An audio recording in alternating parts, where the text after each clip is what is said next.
unpleasantly surprised. Because He probably did not see it coming. no, I don't think so, because it is very rare for Fabi to play with French defense as black in such a serious game. So, well, Wesley might be caught in surprise by Fabi's prep, but let's get to the next rapid game, which might be happening quicker than scheduled. So thank you again, Talia, for coming to the show break with me. And Thank you so much for having me. yeah, and see you again in the next break.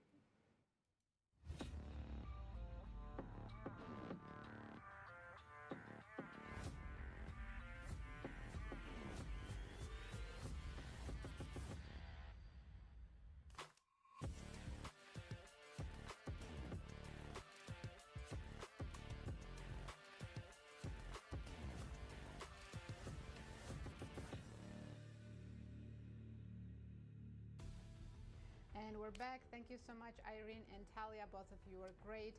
Let's answer our Stump the Commentators question, Yasser. I went with Hikaru. Let's find out. I went with Tatev. Don't know if And Maurice who's got correct? a So the vote. question was, only one player in American Cup history has delivered more than one checkmate. Which player was that? And Tatev, I believe, did this. We were wrong. Sam! Dang. Sorry, Sam. My goodness. But good for you. Now I got to remember where he delivered the checkmate. I don't Well, we know. got stumped, Yasser. And the elimination. It happened here, probably. Oh dear. We should Yes, watch the show, yes. elimination. We should. They're really, really good. The results so far.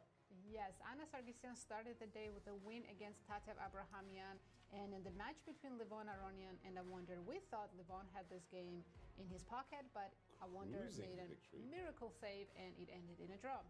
They will be back for round 2, same pairs with reversed colors. Exactly. Tatev obviously needing a win to save the match and to force a blitz playoff. Yes, Let's must jump win to our classical games that are ongoing. Alice Lee, the white pieces against Carissa. Okay, Alice has an edge, but she went into a rook and pawn endgame that Carissa thought she was going to draw comfortably, and the players have reached this position. And we do know that with rook takes c5, rook takes a7. Oh, just a If second. you take on a7, Black King drops back to e6. Black King, exactly. And we're in this situation 4 versus 4, and you've got to pass pawn, but our Yeah, we know theory it's a that draw. we know that this position And is if a draw. Alice tries to take the f7 pawn, Yep, Carissa if we has go this good back resource. to the current position, if we see rook takes f7, why not, right? That means this pawn's under attack, this pawn's under attack. Don't I win a pawn? No, you don't, because after rook a5. Well, you'll be up a pawn for a little bit, but you lose the a2 pawn. Yes, exactly. And yeah, this is also a check simple first, draw. maybe? Oh, that's much better. Even. Again, yes, you're showing off your technique. A little bit extra technique there, and just coming back and defending the pawn on g6. A very, very simple draw for Carissa. But now in the other game, however, it's not that Wesley has any major advantage or anything like that. It's just one of those advantages you, as black, you just have to play passively, keeping the position. And it's a passive, it's a long-term defense, and Wesley's just going to do his best to grind and grind and grind away. Which Wesley likes to do. Don't we all? When we have the advantage, when we're the one on the sunny side, absolutely. So the one thing he really has to do in some ways is freeze the knight. What I mean by that is I really think it's incumbent upon him to double his rooks just so that this knight is kept honest. And maybe it involves playing f4 as well. I was Please. thinking maybe Wesley could try rook b1 before b5 and creating a passer on the a file. Is that an idea? Rook b1, b4, b5, getting a passer over there. It's something, but I think even if you achieve those things and you put the king for argument, okay, let's just make some moves. b4, yeah? We'll Sure. just, okay. So rook b4. And let's just go. And go ahead and play b5, yeah? Takes. And if I put my king where No, I mean, I'm on very happy defend A7. here. I'll play a6. Yeah, exactly. And And, you've got some position like Oh yeah, this. this is very uncomfortable for black, right? Just rook c1. I might not be winning right away, but black is running out of moves. They don't have any happy moves. Not happy moves. That is definitely true. These are not what I would call happy moves for black. But okay. I can play rook c5. I'm not moving my pieces back. Okay, I'm rook only c. moving forward. I want to play bishop a5 and Oh, I was about to play rook b6 and invite Mhm. you. Okay, this is now it's so getting. this is what cramped. Wesley hopes for. Yeah, c6. You I'll just don't take. trade, or do you? There might be some mates, right? Well, it's some Rook kind of d5, bishop fortress. e3 might be something too. I'm just thinking of ideas. Oh, okay. That would be a nasty surprise for me. That is a good point. All right, maybe b4, b5. Just get on with business. So You maybe Fabi should be preparing against this? Because we just played it out. You let Yes. me do everything I I wanted. wanted to see Yeah. how bad it would be if Mhm. if you achieve everything. And you got guess pretty what? bad. It turned out to be pretty bad. Yeah.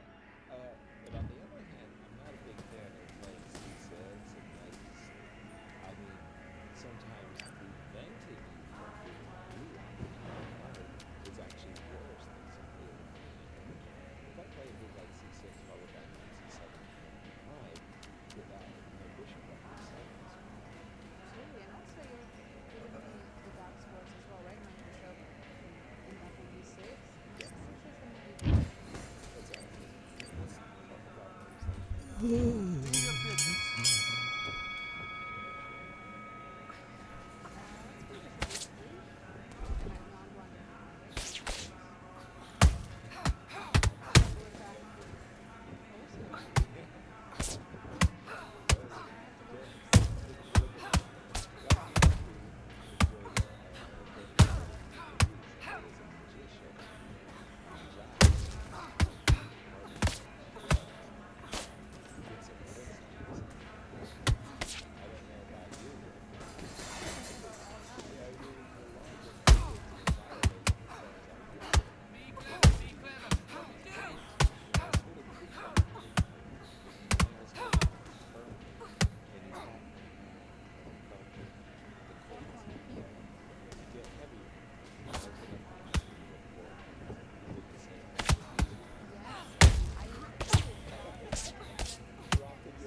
Once you get back out there, do your jabs, do your boxing, and you will win. You are the better boxer. Just get back out there and focus.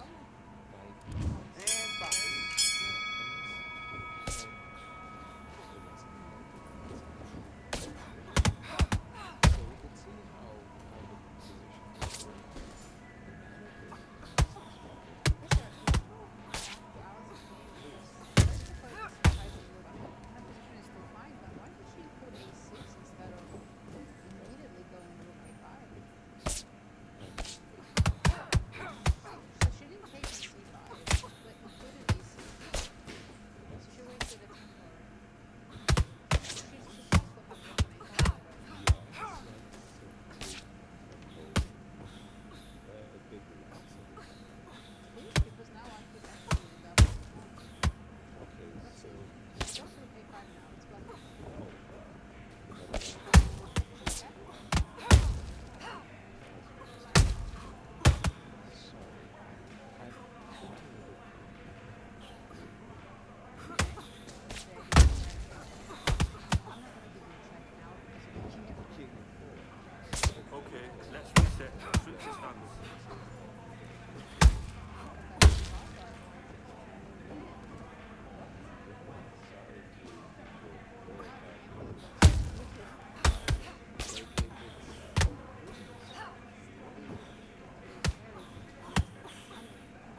switching off now. I can see you switching off, right? You've got this. You're better than this. I've seen so much more from you. You've worked so hard. Get back out there, focused. Let's do it.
Okay, now you're switching off, all right? I can see you switching off. Focus, center, get back out there. Focus, we've got a minute. Just breathe, focus again.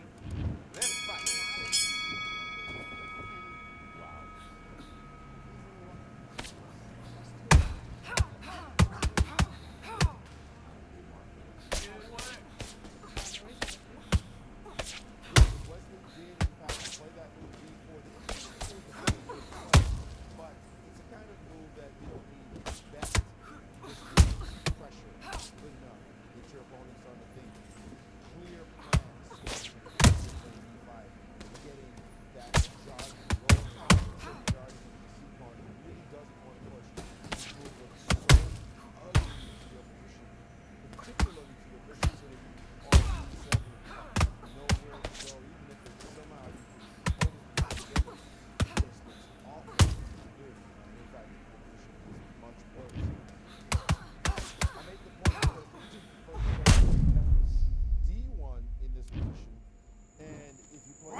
Listen to me. Are you okay? Although the two bishops do speak heavily in this position, and White has to feel a bit happier. And now the domination of the knight is complete. Knight's not on d5.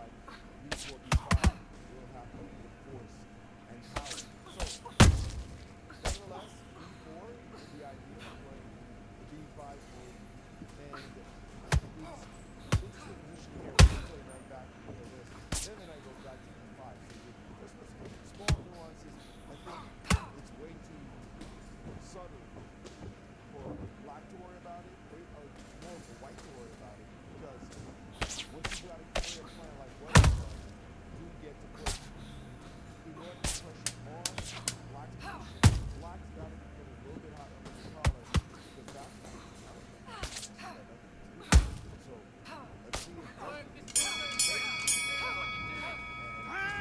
Okay, focus, focus. You just need to recenter. That was a bad round.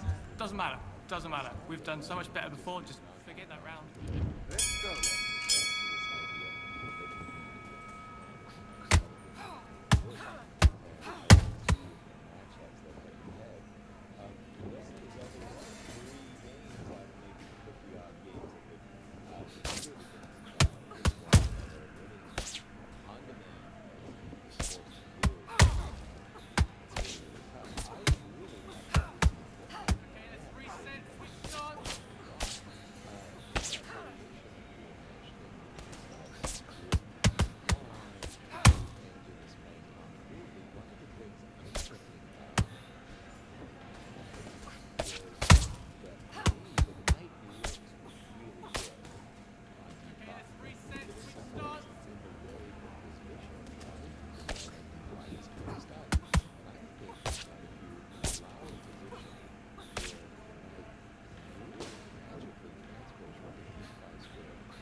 switching off. Focus, center, get back out there. Focus, we've got a minute. Just breathe, focus again. Once you're back out there.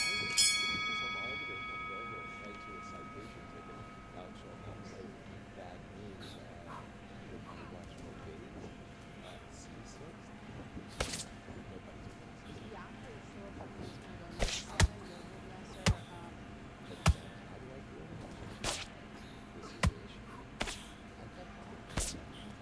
There's one move I noticed is just look before, which tactically the right look before I agree like no problem. But that's why maybe you really have to play this one first in this situation. I come back now. But you need to pick it up. You need to pick it up. She's winning the round.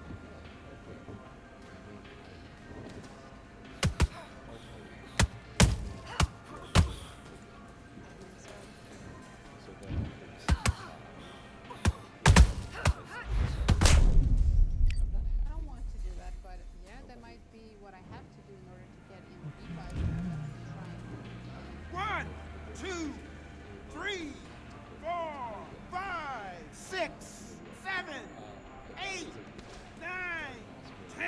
You're out.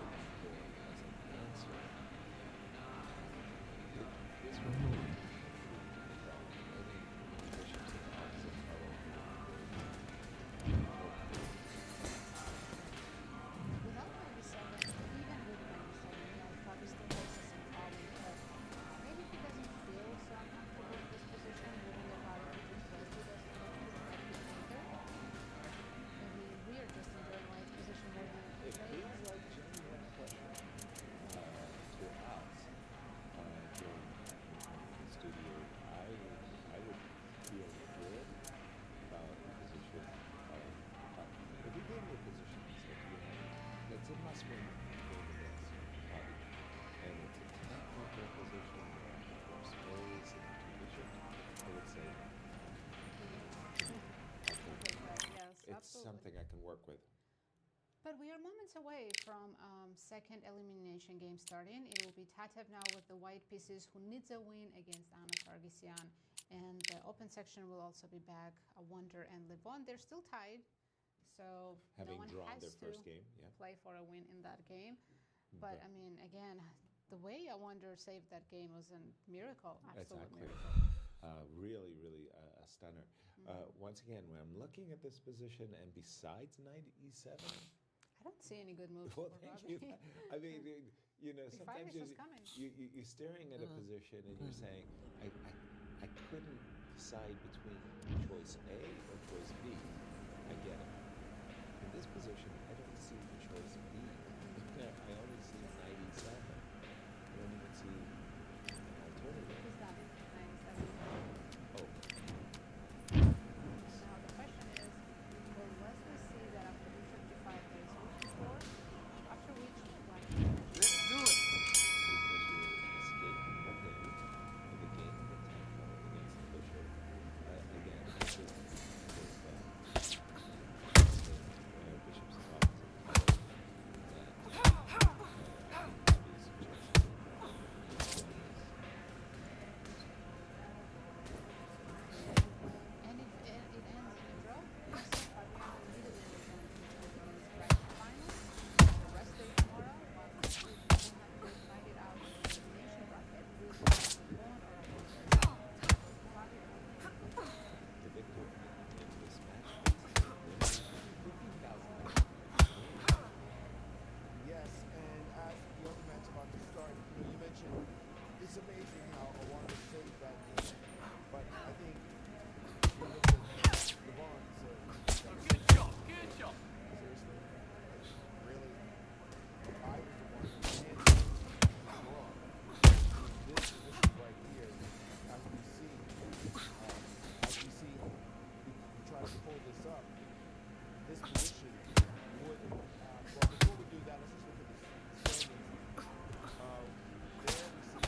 Okay, you're switching off now. I can see you switching off, right? You've got this.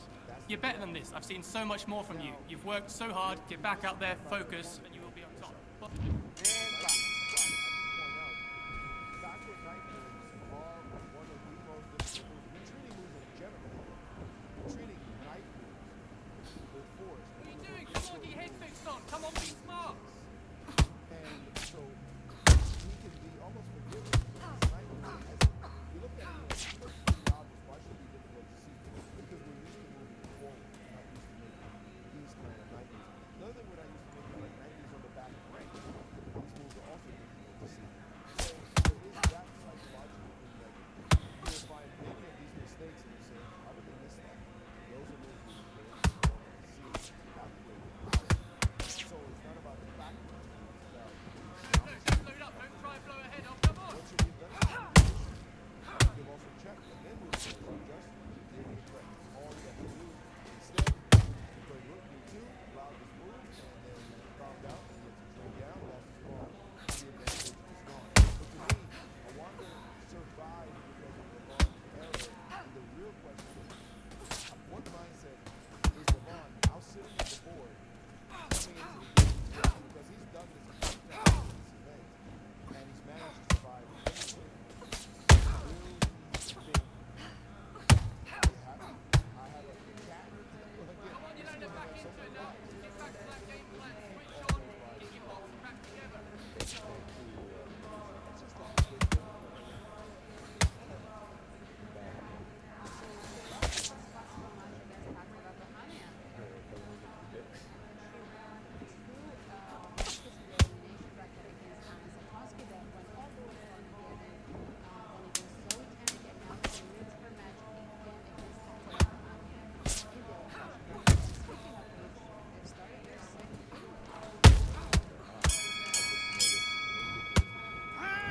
Come on, once you get back out there, do your jabs, do your boxing, and you will win. You are the better boxer. Just get back out there and focus. Let's go. She did. Sometimes when you make one move, that's it. We're going to pick up our. I will see if she can win this game and force its playoffs. We'll see individual offense. Tata plus nine. She usually does she might take some time there to decide which variation to play. Ever since Fight now, she's gone. match in 2000 against Gareth Kasparov, I realized that Gary was working with the Berlin defense of the Mexico. This is going to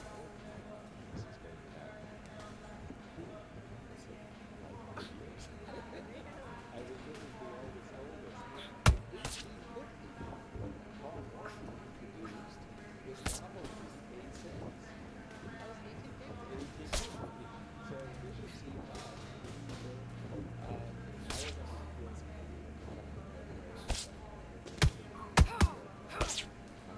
I was an influence Bishop C5. Actually seemed like being more because you're not threatening to capture twice. Five was rook 4 as well as Bishop E2. And the idea is I'm just about to continue. So that's all.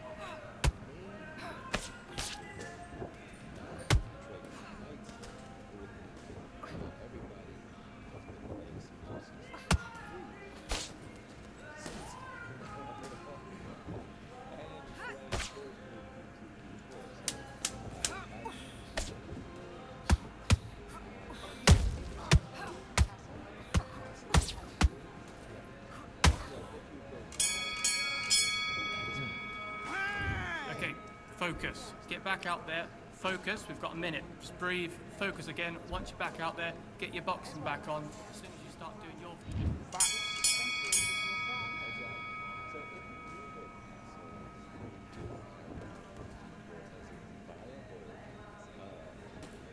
again with your lean forward. Kick it up. Pick up the uppercut. Pick up the uppercut.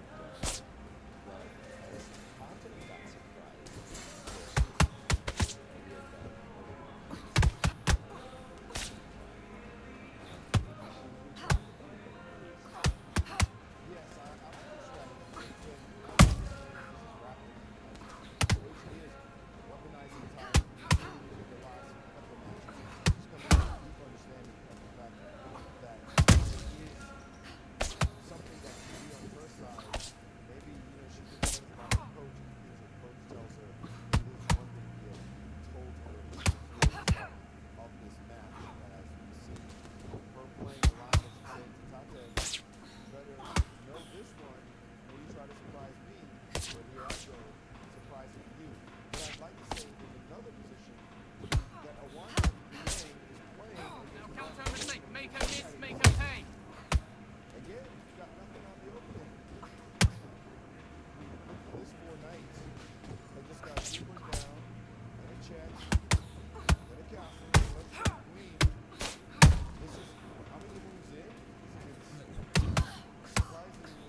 You are right. Has won every game with the black pieces. And yeah, well, with white, he's not going for it at all. Maybe that's why. He's not going. Maybe he went for it with white too, but he's not going for it at all. I mean, it's incredible. He's just saying, I'm not going to try to break down your defenses. I'm just going to trade you. Wicked shot. I'm Again. going to play the next phase. Every time he has white, Okay, you're switching off now. I can see you switching off, right? You've got this. You're better than this. I've seen so much more from you. You've worked so hard. Get back out there, focus. Left back.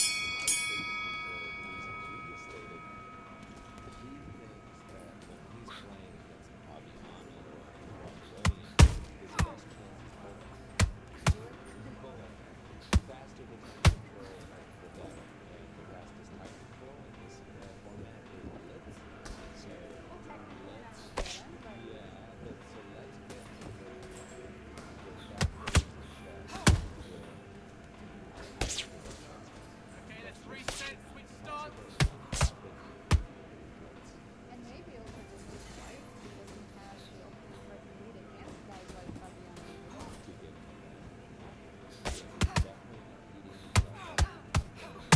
Because most people in the world get together.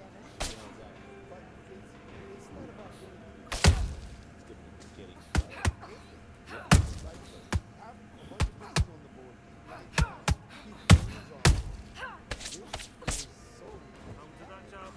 Roll the left one. Black is just saying, when I was looking at this black, Levine, look at this. Let's trade down.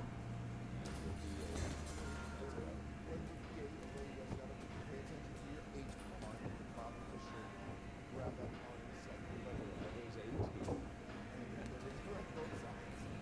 Look at this.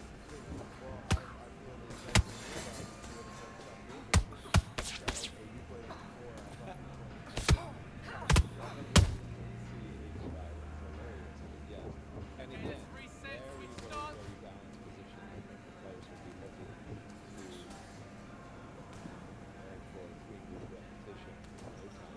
But why is he really curious?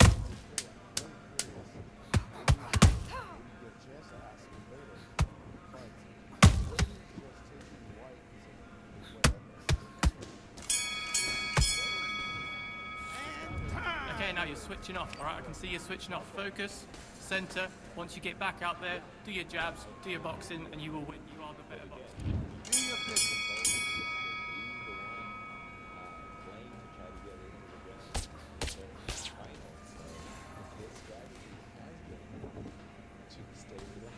This is how he was preparing for this game, so you see how he's working incredibly.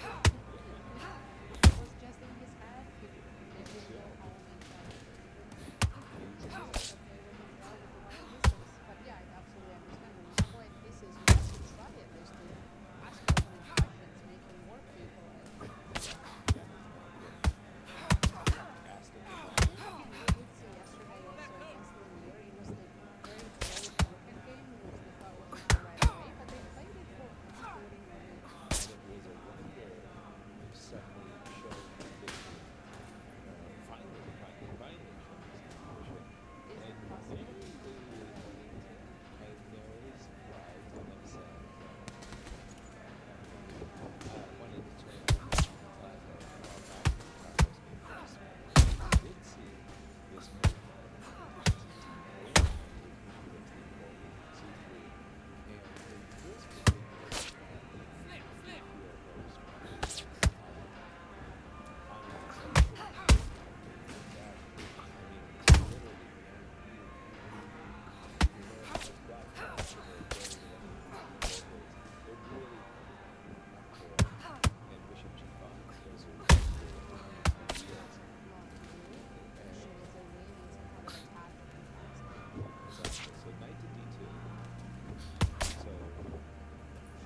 possible?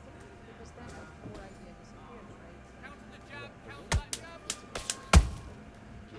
So you gotta go knight c4, with a trailer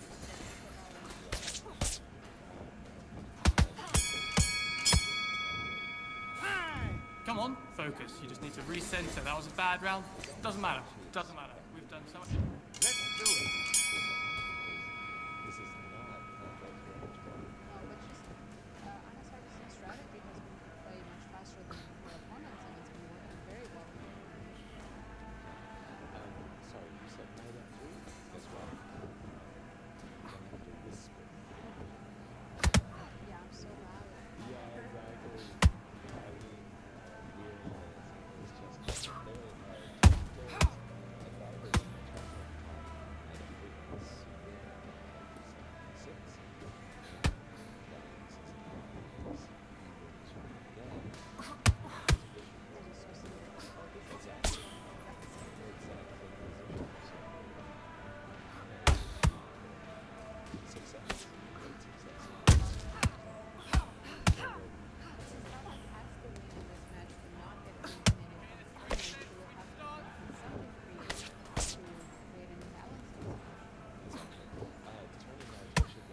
focus. Get back out there, focus. We've got a minute. Just breathe, focus again. Once you're back out there, get your boxing back on. As soon as you It's like, let's go get a good playoff. That's where the money is. And that was decided by Awanda. He's the one who played in this, let's just say, uninspired, unaggressive fashion as they're about to choose for colors here. The arbiter. She's supposed to be chatting it up with the moment. Looks very cordial, friendly there. Shouted, selling the nose. Exactly at this time, she had 4 p.m. We saw Awanda from the ladies. 15 minutes, and that's what we want to do. Let's go. I wonder lefties, so I don't think he knows. They try to tell us. I was just checking after the game between Leslie and Melissa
again, I find myself attracted to king h4, and you're going to keep me out, but then I'm going to hit you with a check, and hopefully I'll combine the ideas of king g5 with a rook check and then king takes g6, but Chris is still Right. I was going to say it's triple zeros, but by the engine. Yeah, by the engine. But Alice is still testing her. yeah, but if you ask Carissa right now, does she feel like it's triple zero? She goes, well, they're wrong positions. Positions. This one I brought at white. Yeah, so me, especially. I'm going to go back to Tata and, well, talk about some symmetry. We still have it. So if Anna goes bishop c7, it's exactly the same, but I don't think bishop c7 is the best option. Maybe she can go just deep. Yeah, that's what I was thinking. Is it ready? Is it? Page 7. That was unexpected because now Tata can play d4. Exactly, but I was thinking that if you played d4, like, That was right. What more could black ask for, right? looks very promising. Bishop f5 is next. I don't feel like this pawn on e5 is a problem. Bishop f5 next. She did not do that. She played h7. Passive. Maybe. Remember what she said d4. yesterday in the interview that when she won her first game against Anna, then she started playing for a draw and ended up losing. Yes. Maybe she's repeating that mistake because knight h7 is such a passive move. It's like playing for a draw in a way. Not that her position's bad or anything. I mean, the idea behind knight f7 is to bring the queen out, queen to f6, put pressure on the d pawn, maybe on a good day to also queen f6, knight g5. So if I just... I thought that knight was headed to f8 just to be. I thought it was heading to g5 so I could go, you know, Forward. brilliantly knight takes f3 check and Maybe that is her plan, yeah. maybe bishop e3. What do you think about this position? Well, How it's would you- better for white than it would have been if Anna played d5. That's all I can say. I would have rather seen her play d5 as well. Tatev said, well, if you're going to retreat your pieces, knight h7 is a retreating move after all. Queen is on f6. I will happily expand in the center with d4, and we do have queen f6 again from the side angling, and Yes, bishop e3. yes, okay. So my question that I wanted to present to you is, what do you think about this position, knight g5? Are you going to take on g5? And Yes, I'm going to mess up your pawn structure a little bit. right. I'll probably include a4 because in this opening, white always includes a4. I'm not sure why, Not even but sure they do. why, but yeah, I get A4, it. A5, right? Exactly, and I'm going to try to liquidate off my weakness. Yes, Okay, I'll go a5. expand. And are you ready for this answer? What's up? G4. Dragons are splendid. No, I wasn't ready for this one. But I stopped the move because And box. it's going to be very, very hard to tag. Playing softball. We've stopped any cards. There's no knights on the board to put anything f4 or e4, so I'm not worried about the weaknesses I created. Respect. I like it because you're gaining space. So,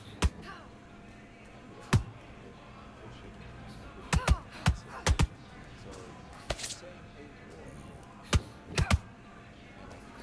Desirable. Knight 1 4 You get Keep her guessing where it's coming from.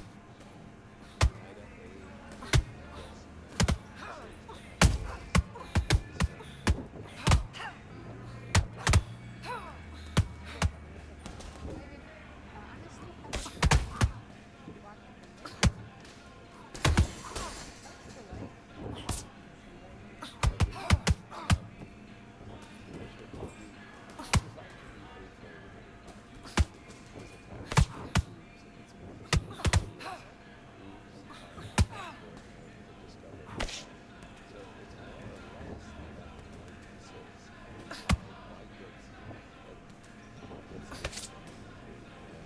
I'm one of those players that always enjoy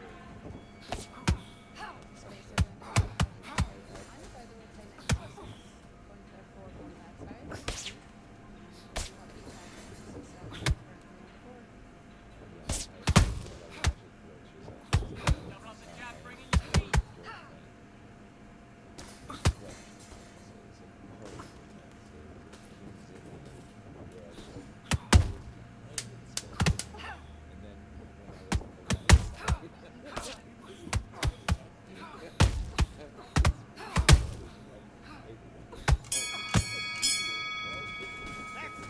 Come on, you're better than that. You've done all your work. All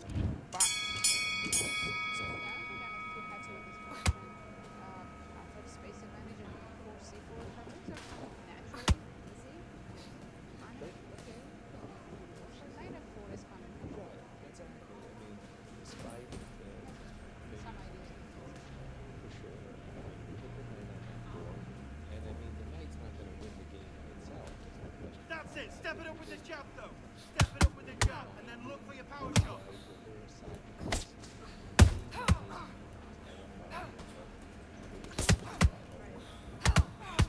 Objectively, no, but sometimes it depends who you play. Cut speed speed side.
takes, and you're switching off.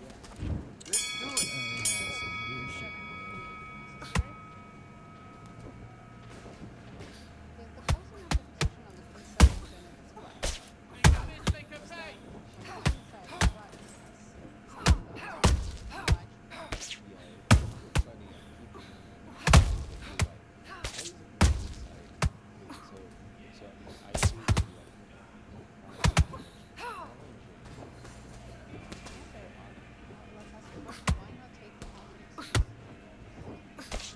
Roll under it and then come back. Counter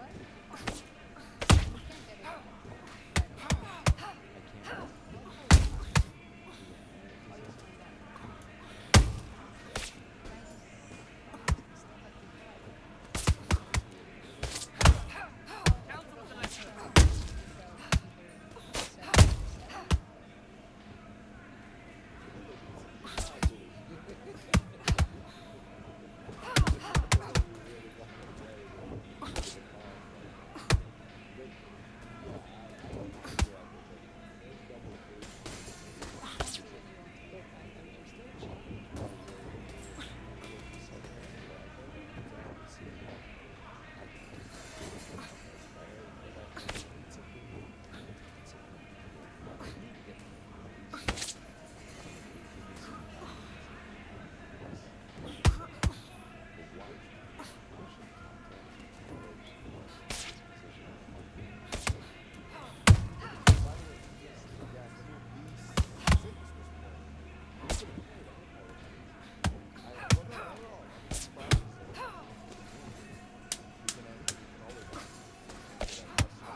Okay, focus, focus.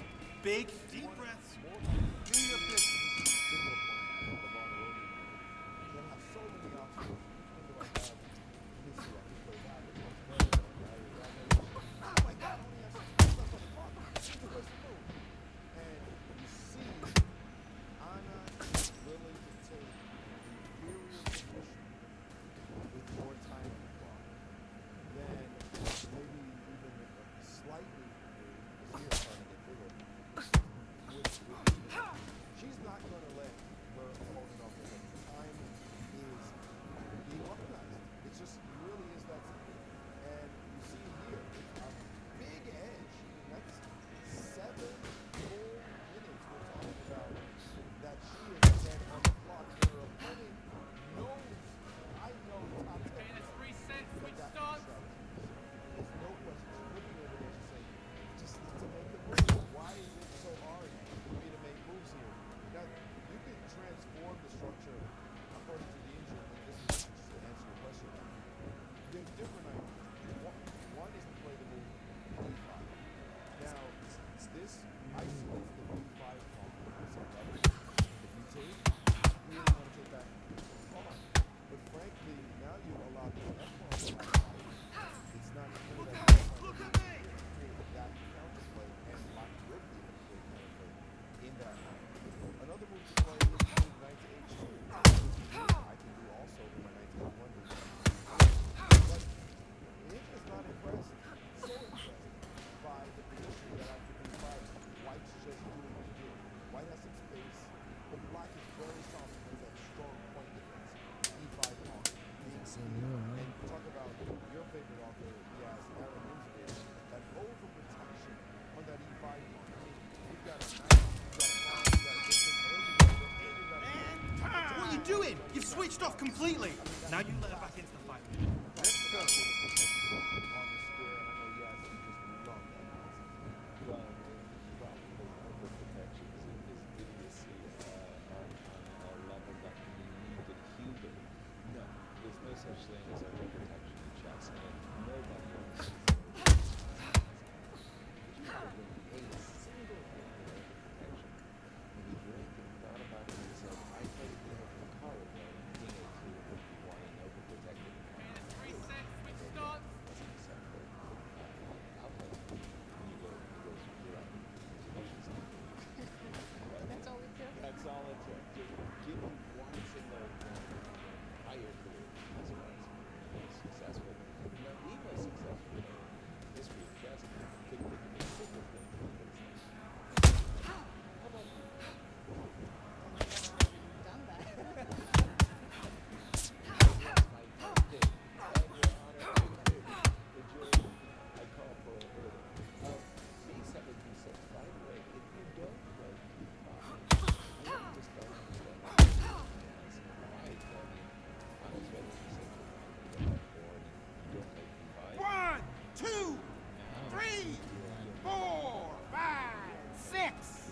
your gloves.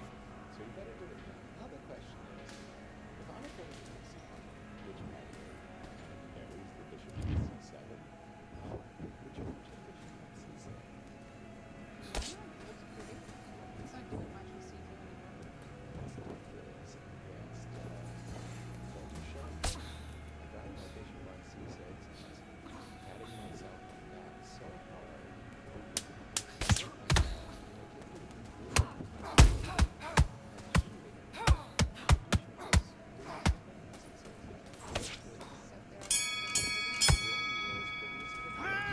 Okay, now you're switching off. Don't worry about that round. Don't worry. Let's fight. I'm getting that special pawn structure where pawn is going to go to f5. But the bishop on C7. That's not great. It's true. But if you have to go for c4, c5, That'll be helpful. the question is, how does Anna get the queen out of it? So, I mean, she would love to play illegal moves. Yeah, illegal moves. But, I mean, Keep on top of her. I would. But she's playing bishop E7. 1, 2, Very 3, 4, 5. You still want to fight? with black advantage, it's now at 8 minutes. And Tatak's going down to less than 10 minutes. The position is still completely complicated. Oh, yeah. I asked my pieces where they go, and then this thing bringing this bishop on e3, and I'm just saying that I'm anticipating that there is going to be a fight there, so I start thinking, like, where can I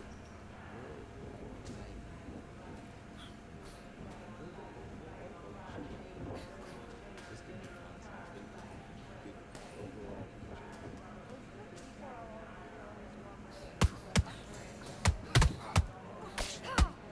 C6, but I can't get it there. Exactly. That's exactly what I was thinking. Ignore it. Ignore it. Let's C4 pretty quickly.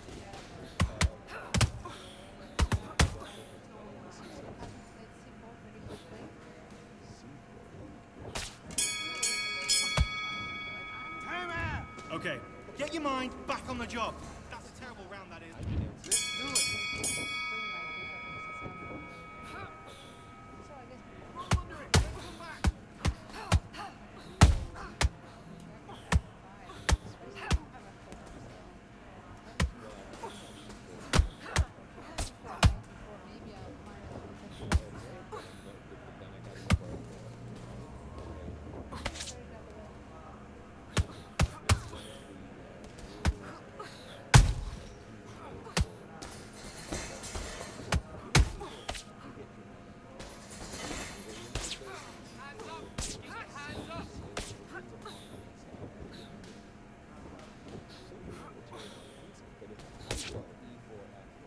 Hands up. Keep your hands up. I wouldn't give you with material, but I wouldn't have been without looking for it. Yes, this position is spatially definitely better for white. You see up the block. The queen's on the top. Wanyas is the one most well taken. The problem is, if black gets up to the other side, there's a piece in there. And Nate, or even just the attack itself, might feed you enough to get a big advantage. So black has to be dynamic. The engine gives the number one That's move it. You've got it. You can get on. through this. That's it. Bias, a little bit of a mount is B5. To be really resistant on that side to try to get some kind of breakable position so that white doesn't get to do everything for C5 in a straightforward way. But she has actually played it. She has played it with energy. Okay, you're not going to do that. Well, do this. And it is the move E4. And most of us would see E4 and feel like, well, Come on, you're better than that. You're starting to make mistakes. And you... be a pivot. I know I'm going to be back in business.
is a prelude to what Luis was saying, that she wants to refortify not just the G2 pawn, but the H3 pawn as well. Now, in that variation that Luis was mentioning, where you do overthrow the pawn G2, now the idea of bringing the bishop to E5 will be, it's a magnet that you're drawn to that. Okay, you don't have to of course, G3 instant. Okay, this guy. Takes shapes. Nope. I want to trade things with him before, but I'm using the pawn. It might be worth it. Not Tata needs to maybe win. It's not good enough. To quote Tony's book, make my day. What did you but yeah, okay. This is maybe something that, by the way, again, when you have a time advantage and you have a little bit of an initiative stirring, the early moments of an initiative, you start to feel very good, especially with a 1-point lead. Going into a game that all you need is a draw. Anna looking very good at the moment. Will she find Queen G6? Queen G6 against King H2? Pardon me. King H2 is on the board. This is the. Yeah, we can jump to Carissa Alice's game real quick because Anna will take something here. Exactly. I think they're racing towards a draw. Well, when we left it, we really thought that the position wasn't. This man was on another level, almost superhuman. He was the kind of guy who never once slipped on his diet. You were just like an animal when it came to, obviously, your training structure, but also your food. Like, you never missed. Oh, no. You finished it no matter what. Yeah, everything was structured. Everything was done at the same time, each and every single day. For him, food wasn't just fuel, it was the foundation. Consistency was everything. In contest prep, I ate like 600 grams of protein a day. And it didn't matter whether it was contest prep or the off-season, the standard never changed.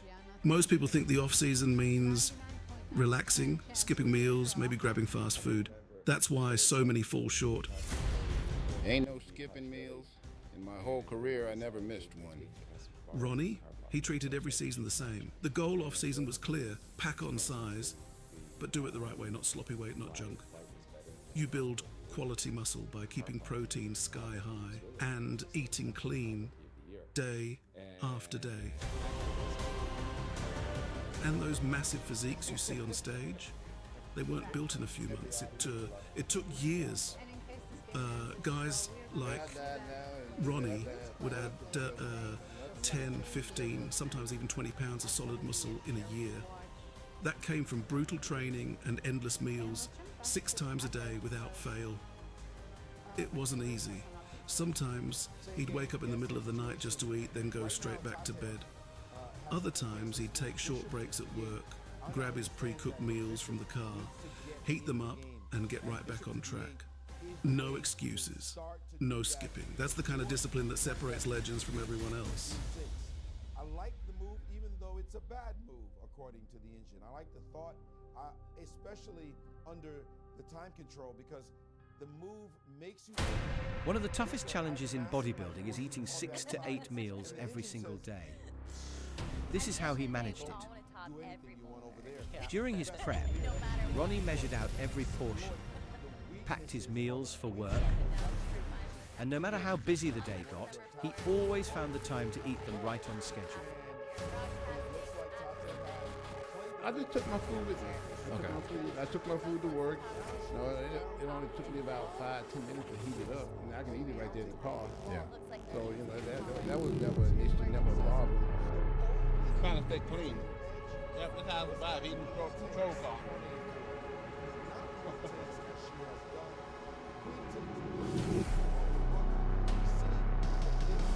There were some days where, you know, I didn't get a lunch break because I was so busy. So what I would do is when I got a call, it takes about while I'm filling out my accident report, I'm eating at the same time. Paperwork time. Essentially very So, because I can't get lunch break because I'm so busy at work. Right here, Ronnie is heating up his chicken breast in the microwave. Whether he's at work or anywhere else, missing a meal is simply not an option for him, and that's the level of dedication it takes. How much you weigh now? About 3 p.m. Let's dive into the kind of meals that built Ronnie Coleman's insane physique. When you talk about bodybuilding legends, it's not just the heavy weights or the grueling workouts that made them great, it's also the discipline in the kitchen. Meal number 1, egg whites and cheesy grits. One of Ronnie's go-to meals was a simple but powerful combo of egg whites and instant grits. He'd start by long term, this night would be on B5 and be just freezing. What if I go bishop g5 after that? Remember, and I'm everything still that's planning happening to is play at 5. provisional here because the competition And you, does still need to end. And then once maybe that's it over, there Bishop is to to add G5 rank and just points into the keeping points of today's round of competition right, and figure out who's on the so I can national team. step This is the back men's for leaderboard, just a though, as moment, it stands right now. but you still Hugo have Hoyer to, with 54.1 points. by the Alex way, Morgan, yeah, 49, I thought that night at was prescribing is because the night's no longer doing. The one thing I don't want to allow is like some ending where the knight is on B5 and it stops. Because of the a7. Yeah, it really was. And now let's look at that Anna wanted to women's provoke the move G3, leaderboard Queen at the E5, moment. and in case of G3, then Kaya move the Sanders bishop. right now with 59.6. But Natalia Grossman King with H1 is 59.2. played, and now Melina your Costanzo bishop to with G5. 44.9. So Anna Grab almost to touched her 44.8. bishop. I Silvery think she wants to go bishop with g5. 34.3. Those are your top 5 right now. Passive bishop. And again, Right, the and competition's still going. well, After it the ends, problem I then see all of the now, ranking points will have to be okay, added hold to on. this round of competition. Knight So C6 you can will find allow out who queen made it takes onto the B2. national team by going to I USA was thinking Climbing's knight C6 is a Instagram tempo, and but queen seeing the takes post B2 is a Wait, to pawn. find out who Bishop those d4, 4 women. isn't that queen trapped there? Immediately? Sorry, yes. That doesn't work if I go bishop f6. If Yes. I go bishop g5, then it does work. Okay, so bishop G5, knight B. Woo, Oh, queen d2. woo, That's so easy to miss. woo. Yeah. Still, I'm kind of thinking this great compensation here for white because it still might be just Yeah, if we compare the knights, knight on c6 versus h4, it Right. should be more than enough compensation for the pawn. but I do think once again that the time factor is huge. Bishop went to f6. No bishop g5. Hard to guess the moves. Do we still like knight c6? Not at the cost of the pawn. I'm wondering what the rook is doing on maybe b3 and knight to c6. And I like knight f5. I think I'm a fantastic knight f5. Move the knight back into the trade. Improve your piece. Knight e3 tempo. I'm happy to do that. Okay, that is. Yes, So and then my takes, bishop's actually takes. pretty good against your knight. Queen f5. Queen f5, b3. Somehow. Okay, and this is one of those great questions. The final verdict. What's better, the knight or the bishop? We both have two very, very good minor pieces. There's no easy answer there. Tatev did play b3 instead of rook a2. Okay, let me just refresh my board. Tatev's down to 5 minutes, and Anna has almost twice as much time. She's doing wonderfully on the clock. I think we're about to see knight f5 because again, I think the knight has done its duty, whatever that duty was, on h4 and is now into position. And you force a trade of some minor piece, whether it's knights or knight for the bishop. The more I'm looking at it, the more I'm thinking that when the queen was on f6, Anna shouldn't have messed around. She should have just played knight f5 and just got the business of putting her bishop on b5. Did I just see her hover over the g7 pawn? Is she planning to go g5? Wow. No. that seems out of place at the moment, right? Oh, g6, okay. G6. Gee, Also, Willikers. What is asks a G6? question, what is the idea? Oh, Doesn't look that good. wow, G6. Well, my spidey sense is tingling. Well, first of all, there's a pawn hanging on H6. I respect the fact that my knight on D4 is hanging. So if I Knight go C6 knight first? C6 and bishop takes, Yeah. and through the magic of television, shall we fake ourselves out? See, but then he hesitated. She showed her plans. No? No. I mean, you play chess long enough to see everything, but I think one of the things that we all skip a beat is when our opponent makes a move we know is a mistake. Yeah. And they're reaching to make the move that we just go. Do it. No, they take it back. Exactly. And then you take it back and you go, no. Okay, what is happening after knight c6? I guess Queen F5. Marie's jumping here. I mean, did Anna leave her h6 pawn on pre? That pawn is not on Grease, but I want to point out that she keeps making these fascinating moves, and I'm wondering if her strategy is just to confuse her opponent enough once she gets a time edge. Knight c6 is playable, but note that if you try to grab this pawn, your bishop does get stuck in the cookie jar, with his hand in the cookie jar. And so you're not advantageous, much worse here. So it's not about the pawn, it's about the position after g6. And actually, the Indian wants to play the move knight to b5 and threaten knight c7 and force white to make a response. Although this move looks sort of offside. Rook e7, apparently there's nothing better than knight to d4 threatening knight c6. That's like a joke, so that's not it that we would like to see happen. After g6, she has played the move knight to b5. Maybe she gets a couple of tempi by playing this move. So that is a couple of seconds at least on the clock. But why we say that? Look now at 3:25 on the clock in a must-win game. I think Anna has been brilliant in terms of the clock usage.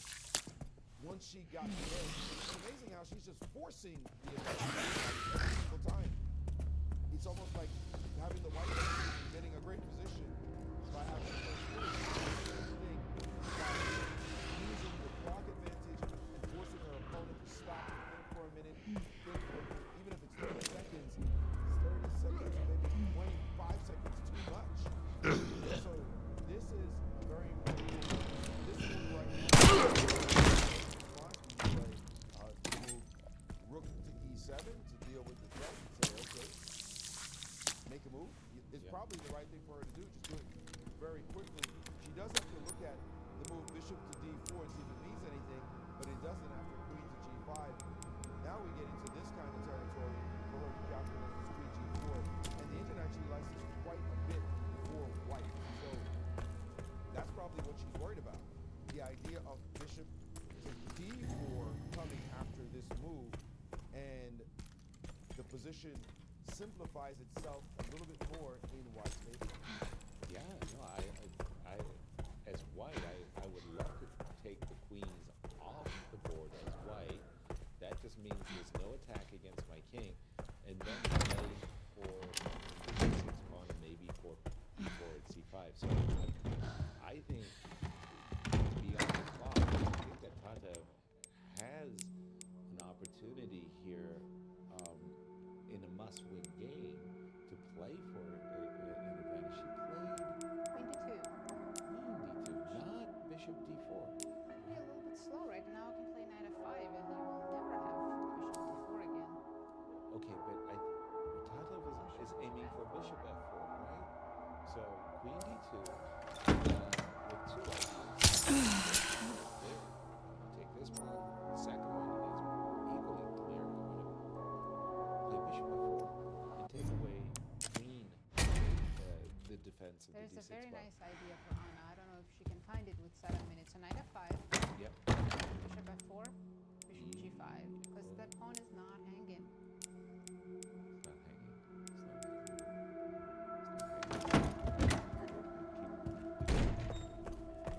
Yes. Bishop takes, pawn takes, queen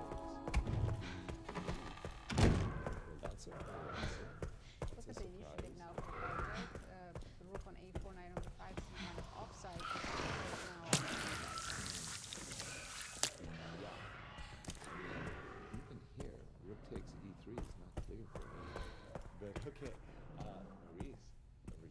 That's an absolute fantastic idea. I mean, just stay right there. It's brilliant.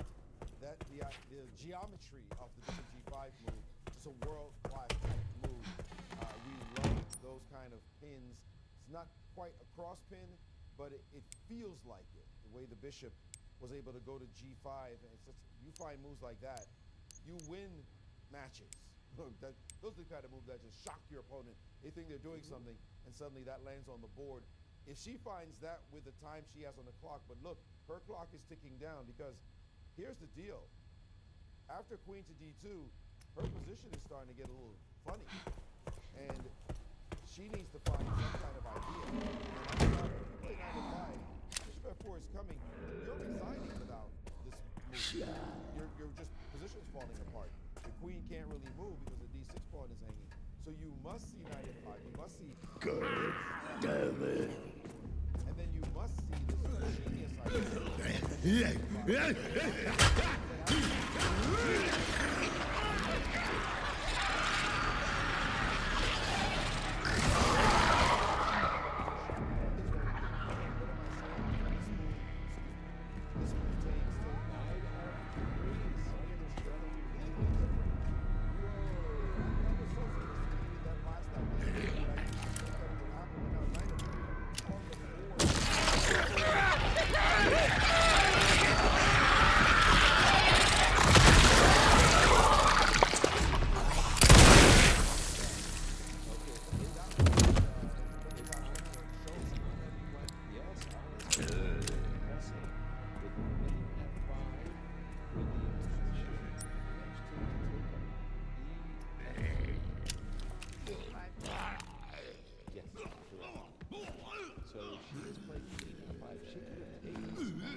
This attack does not work, but with 3 minutes, 2 minutes on Tatev's clock, her king under attack. I don't see why it doesn't work. It is brilliant. Yes, indeed, you have to have. Look, I'm not going to pretend that I saw it. Yes, you guys know the point is the rook on a4. The rook, I can give you that clue. There is c5 somewhere. There is c5, exactly. Right now, she just needs to play king to h2 in this position right now. And after you take, threatening all kinds of monstrosities on the diagonal, you now play the move c5. And your rook comes to the rescue. That is her oversight. And that is what Tatev must find right now if she is to save this game as her clock ticks down to 133, her king under severe trouble. And she has to find the use of a rook all the way on the other side of the planet will come to save her position. If with c5, she wins this game. That's it. Otherwise, she's eliminated. It really is that simple. But it's crazy that this rook on a4 that has had no suddenly becomes 59 seconds. You have to see.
That was close. By the way, black is with another counter, slightly counterintuitive move, rook to e4, which is not so counterintuitive when you think about the c5 idea, but rook to e4 now, threatening to actually put her bishop on e5, but with the rook leading in the attack as well. So rook to e4, she plays this a tremendous move in the position with the idea of putting the bishop on e5 and bringing the rook to join the attack. But if she plays bishop to e5, she's doing well. She forces rook g3, and she can play that position. So with 4.5 minutes on the clock, she has her options now. She's a firm lead against black. Can she keep it going, however? I'm saying from Tata's point of view, she needs to win. She's a piece up. She's saying to herself, look, all I want to do is play rook g3 and knight d4. If I can get those two moves in, I'm golden. You're telling me that rook e4, which is an incredibly hard move. See that? Yes. Yeah. Anna played a practical move. She's looking at rook takes e3, maybe f2 on a good day, bishop e5, but knight d4. And I'm saying from Tata's point of view, rook g3 and knight takes f3. Let's play blitz. So down to 28 seconds, and what is Anna gonna do now? as soon as you go rook g3, I go bishop e5, right? So I get some material back. I'll have a rook for 2 pieces, and your king is still weak.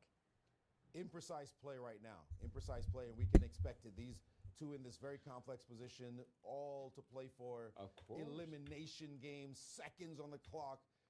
Dude, this is human chess, and this is the drama, what makes us want to watch.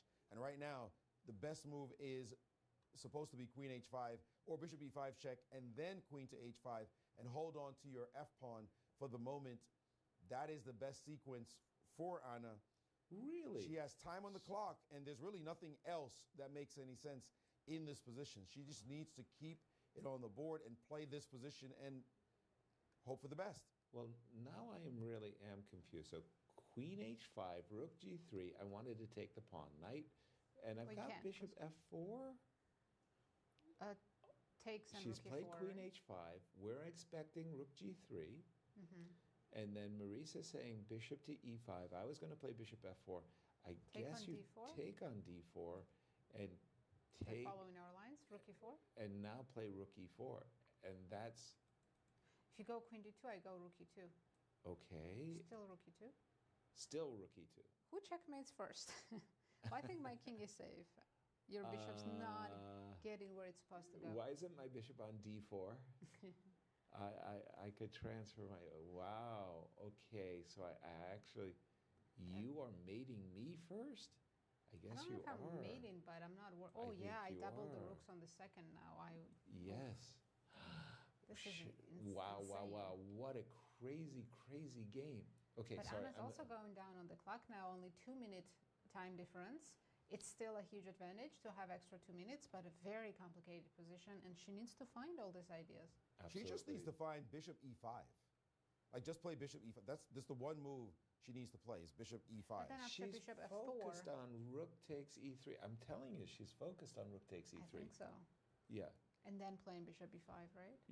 Yes, exactly. She's down But a full piece. yes, correct, Captain Obvious. Bishop e5. This is the key move. I guess bishop e5. I've got to play rook a1. it? She's played bishop e5. I would play Took bishop her. f4 because it's still. But then challenging. you took on d4 and you played rook e4. Oh, she played bishop f4, and now here it is. Bishop takes d4, and she has her draw in her pocket. Bishop takes e4 coming. Yeah, that was what we've been. Yeah, that was the line we were looking at. I guess Tatev had to play rook a1. Her best move was either rook a1 or queen to b3. But again, you see the opportunity. If you don't see the win, then you just go for it. Right now, Black is up a whole exchange in the attack.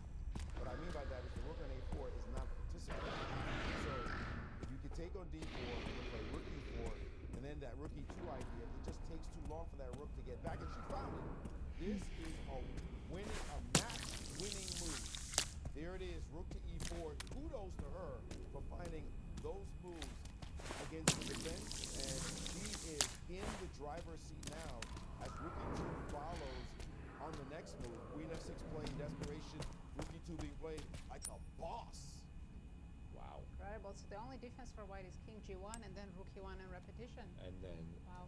I hate to acquiesce to a repetition like that, but losing isn't a lot of fun either. 15 seconds for Tatev. She doesn't have it. Oh, there she goes. Rook a1, and now if Anna finds rook f2 and double in on the second, she's winning. Not much is fine with the first move. Now it's the second move. That's the key. Well, to I mean, realize. again, Tatev didn't want to allow the draw because It's the same as losing. So she's gambling. Yeah. She's bluffing. Rook on e8 to e2 And it is has 1 minute and winning. 25 seconds to. Oh, she's touched the other wrong rook, and now she's losing. Look at the rival bar. Unbelievable. It was a bluff that worked. That was great. So rook comes to f1 and participates in the defense of the king. White is winning by a mile. Wow. What a turnaround. We're heading to blitz. I didn't She say could have doubled. Yeah. I did not say Armageddon. I said blitz. Incredible. Rook f1. What a She was one move away from winning the game and the match. But rook on e8 to e2 is so suggestive because you always want to double your rooks on the 7th or second rank. And now it's a very easy win for Tatev too. She has nothing to worry about on the king side. And look at her queen on f6, f5 opening up. Brilliant. It's just wow. Rook takes f3, f7 is under attack, just as you said. And now And the under a king is minute safe. as well for Anna. Under a minute. She can't believe it. And now she's trying to trade off a pair of rooks with rook to e1 and hoping for the best here. Okay, Take. no, just put the bishop on the long diagonal, right? Bishop to d2 to c3. That's it. She's done it. Bishop to done d2. I mean, whenever you've played the move g6, quick question: who's got the dark square bishop? I mean, that's all you have to ask. And we are headed for blitz because that. What did you call that? A match-winning move? Yes. Well, indeed. this is that was a match changing. I don't know how to put it efficiently, but that move, rook from f to e2, Yes. just threw away the win, and she's currently down. Whoa. I don't know Rook what E- does this Losing do. all of her pieces now after bishop So, c3. rook takes f3 or bishop c3? Yep. Well, you didn't have to ask Tatev twice, but rook takes f3 sure looked pretty decent as well. No question about it. Bishop c3. This is game over as we're about to. What a harmonic convergence on the f7 pawn. Look at that. Suddenly, you're tripled against the f7 pawn. Tripled. And under on the clock as well. So much for the lead, keeping that edge. Now, just a bad position forces you to stop and think.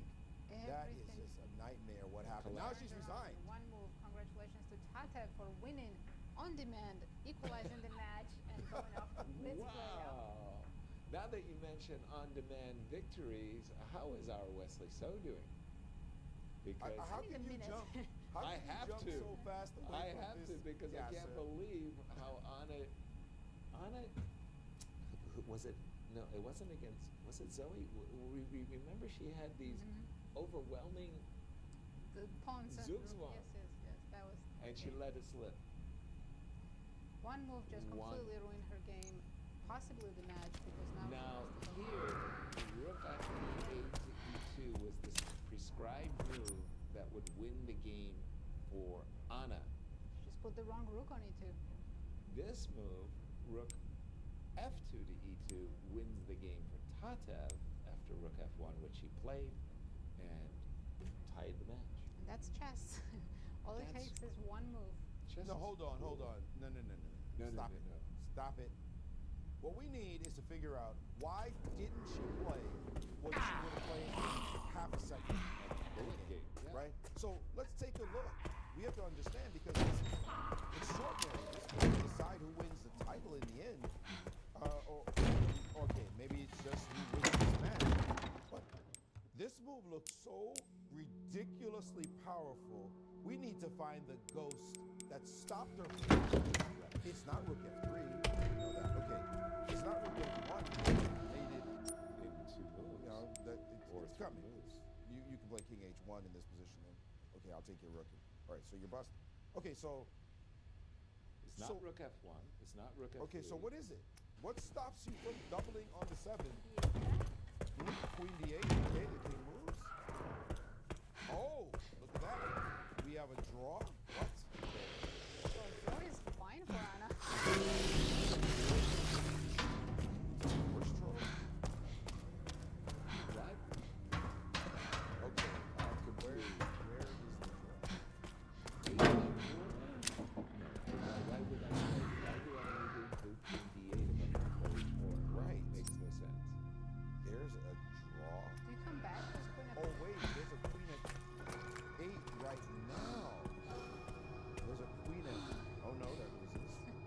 This is how we do it. This is how we do it. But how can?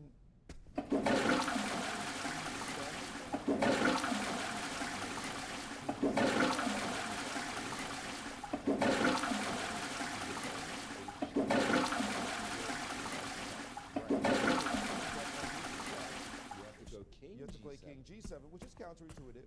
That's slightly, only slightly, but it says, you know, I have to stay on this diagonal, which could be a dangerous diagonal. But I'm back to my rook g3, g2 check threat. And what is your next check? Yeah. There's nothing. And now the game is legitimately over. So she could have been afraid of giving up the back rank to her opponent. It's one check, you move your king. For this kind of monster move, rook down to e2, where you just you're lining up a attack.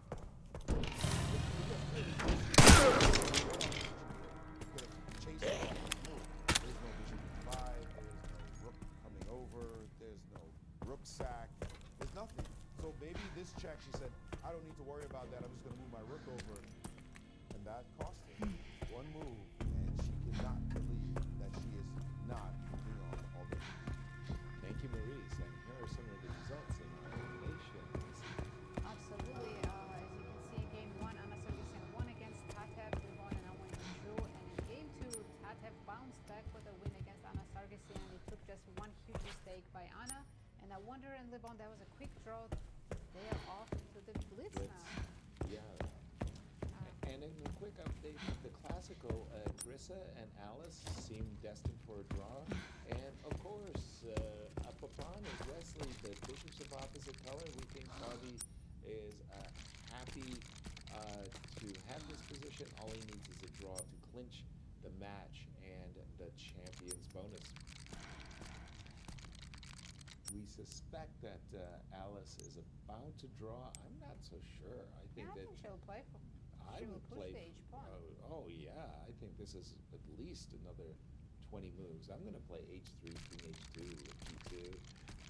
She's going to play h5 probably, right? Or g6. Yeah. Yeah. She has 18 minutes. I'm going to update the current position because when Alice advanced her h pawn, she's now is facing f4, right? f4. So, okay, we're going to go h5, f4, rook g6 check. I think it's a good time for break. I think they'll play this for a while. Yeah. I think so too. So as we go on break, do we have anything special? Irene might be with Tata? Maybe. You have to stay and find out. Irene will be joined by Tata, actually, so we'll be right back. Talia, sorry. I meant to say Talia. Talia, okay. Talia. We'll be back.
success at your next event. When I was younger, I used to play events and I just didn't prep for them at all.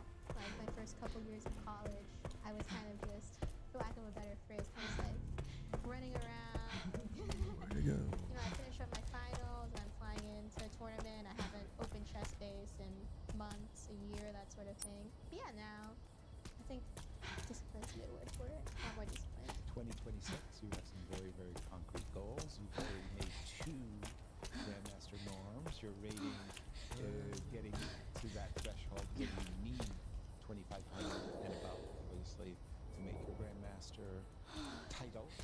That is a key goal to talk about 2026. And what goals have you put for yourself? I actually would say, I mean, Grandmaster is obviously a goal. It's very important to me. But I don't want it to be like the thing I'm reaching for. Like, I don't want to be like, Yeah, oh, it's not the finish line. definitely not. Like, I don't want to end 2026 and be like, like, I got everything I want done because I'm like a 2,500 GM. I'd be like, you know, I'm strong GM now. I think I'm like 16 points away right now. I'm hoping to get more than 16 points in the next year. Final question. It's a peculiar kind of pressure, something I've never experienced. But a documentary is being done on you. Oh my gosh. Suddenly it's like you're being followed around by a camera crew. And, you know, your friends are being interviewed. Please, everybody's gonna just be let it be in interviewed. here. That's a weird pressure that somebody's doing a documentary on you. When was that fight? Yeah, so actually they've been following me since 2022 Olympiad. Yeah, so it's been like 4 years now. I think they're going to try to finish it up by 2026 Olympiad. The Athletic crew kind of shows up to all of my big tournaments. They were here, they're in White, they're at Cairns, Grand Prix, all of these World Cup. Wow, they've been everywhere actually. Now that I think about it. Right. Yeah, but And they're bird dogging you. yeah, in some ways it's a little bit pressure because obviously I think I don't really want them to be around when I'm doing horribly. No, I'm just kidding. But they're great. I really like the team. Yeah, I think I kind of have a weird relationship with pressure because I don't normally feel so much of it, even if I know it exists. Sometimes it can like manifest in kind of weird ways, you know, in my chest sometimes, that sort of thing. Even if I'm not fully aware of that or conscious of it. Carissa, thank you so much for your time. Good luck in the tournament. We'll be bird dogging you as well and watching your each and every move. Alrighty, I look forward to it. Thanks, Yasser.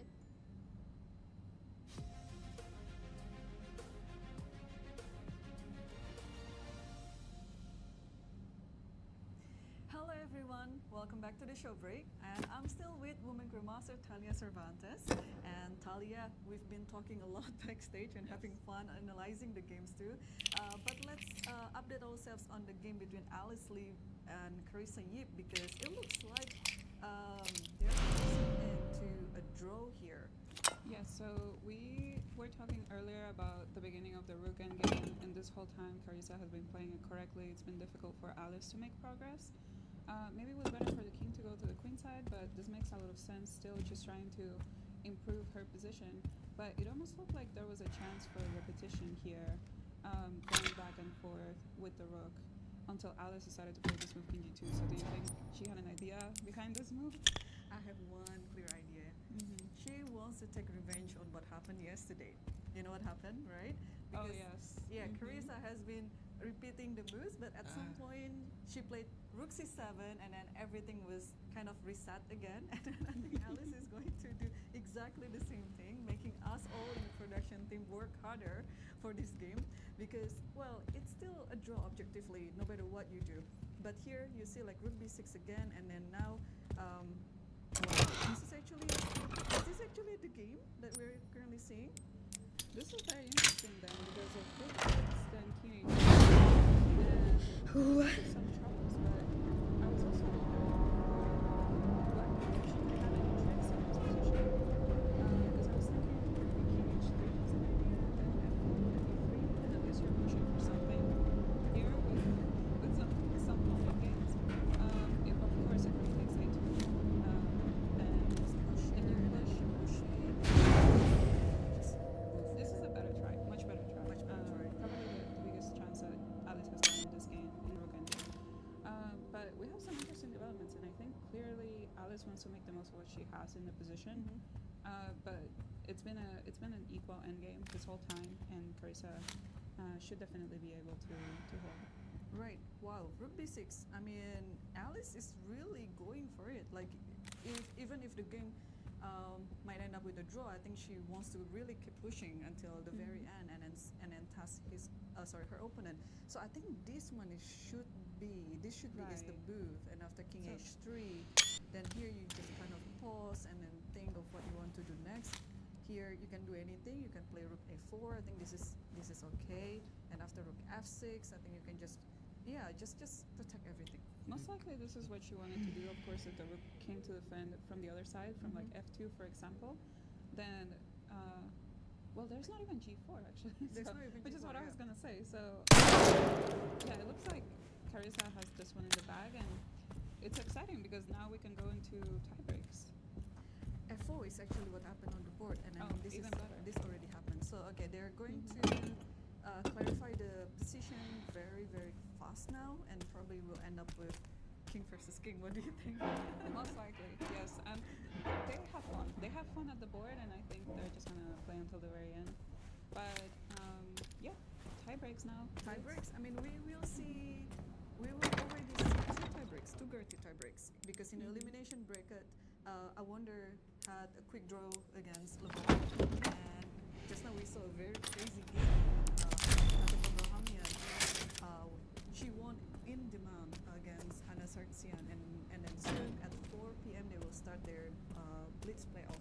But let's also take a look at the game between Wesley So versus Fabiano Caruana. Also, we're having fun analyzing this position. An opposite colored bishop, and it's very different to what people usually know about the opposite colored bishop being very drawn. But in this position, it's actually very, very tricky, especially now. Fabiano Caruana is on down, so he had to be really careful not to lose another pawn. So there's a position that you would like to talk about. So I wanted to go back actually further before we got into the game with the two rooks and the bishops. Especially this moment here, we're thinking upstairs what is the best way to go about it, because you can clearly see that Wesley has an advantage, and I feel like he definitely also felt it himself. So we're discussing the c4, which is what happened in the game, or if it would make more sense to prepare for e3 first, and then eventually play c4 and try to early advantage.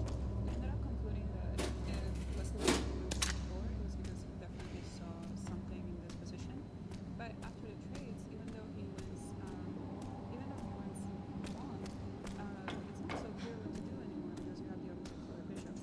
We also were talking about some funny lines, yes, especially you. With the king coming to d7, something like bishop to c5, we're coming down, and then the king makes its way to c6 and d5, and that's a prime spot for the king, especially because in the game, as we were going along, we saw that the king is on d7, but it doesn't just go to c6, so it's a little bit stuck in the middle, and it's not clear 100% yet where the king is going. But definitely this is an endgame that Fabi has to struggle, but should be able to hold, just because of the nature of the opposite color bishops. But definitely Wesley is going to try to make the most out of it, and maybe he's going to make Fabi suffer the same way he suffered yesterday.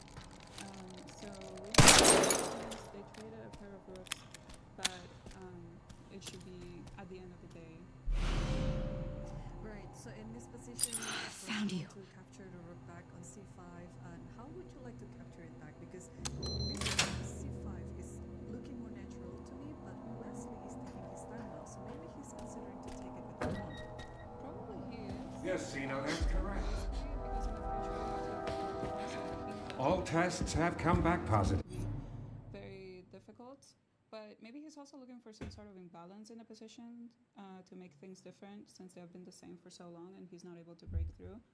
Yeah, and we have to also remind ourselves that Wesley lost the first game yesterday, so naturally speaking, he would like to go for more complication, even though in this type of endgame, it's very hard to find some complication. And he just has to mud the water, right? Because he has to force the playoff.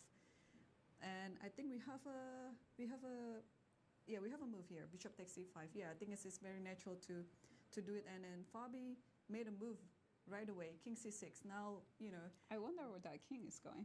Actually, it might not even go to b5. Maybe at some points play king d5, especially because the bishop is supporting the rook on d7. But basically just go after the weak pawn, centralize the king makes a lot of sense, and should be able to hold. It can always be tricky. We're approaching time trouble. We don't know what's going to happen. But I feel like Fabiano should be pretty happy with himself here. I think so too. Both of the players still have to be very careful. But one interesting fact, Talia, after yesterday's win, Fabiano is now on 27.99 on the live rating. Really? So if he manages to win this round, he will cross the 2800 again. But if he drew, I think, if he drew, I haven't made my calculation yet. Maybe he will drop a point or half a point, but for sure he needs to win to be able to cross the 2800 mark again. I'm sure he would like to cross it, but as we said, he's been there for a while, and he's definitely one of the top players in the world, fighting candidates soon. 27.99 and 2800, I don't think it's a huge difference for him anymore, but maybe just for aesthetics. But for sure, he's always gonna try his best. Right. Well, thank you, Talia, for joining me in the show breaks today. Thank you. Thank you. And let's go back to the games and see you on the next break.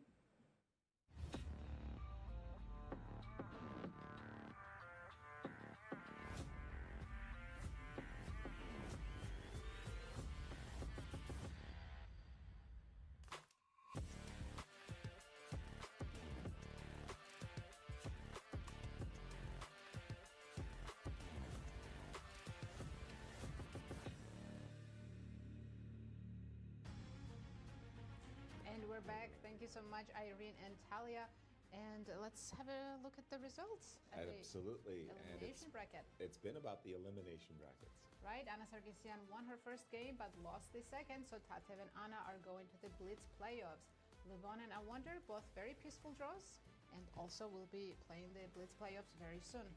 We were back just in time to witness what we think is about to be a handshake between Alice Lee and Carissa Yip as the rooks have gotten traded, and now we should expect the players to be able to find some. It's going to be another 10 moves before everything gets traded, or stalemate is on the board. I would have played. You think they would repeat? I would have played A4 and A3 myself. Yeah, give up the pawn and go to A8, but exactly. I think we're going to see stalemate here in a couple of moves. Right, King D5, King A6. And these two will also the pawn. Play the Blitz playoff just later today. Right. Because one of them has to move on to the elimination bracket while the other goes directly to the finals. Exactly, the grand finals. And again, these two are playing for the champions bracket bonus. Oh, Alice does not go after the pawn. No, they're going to repeat. Unless it's a fake out after two repetitions, she's going to go king b5. Exactly. They know that the commentators are anxious for the players to shake hands. That's just where they have to get ready for their Blitz playoff, so. That too. Some rest wouldn't hurt them either, right? Okay, nope. They're making it through repetition.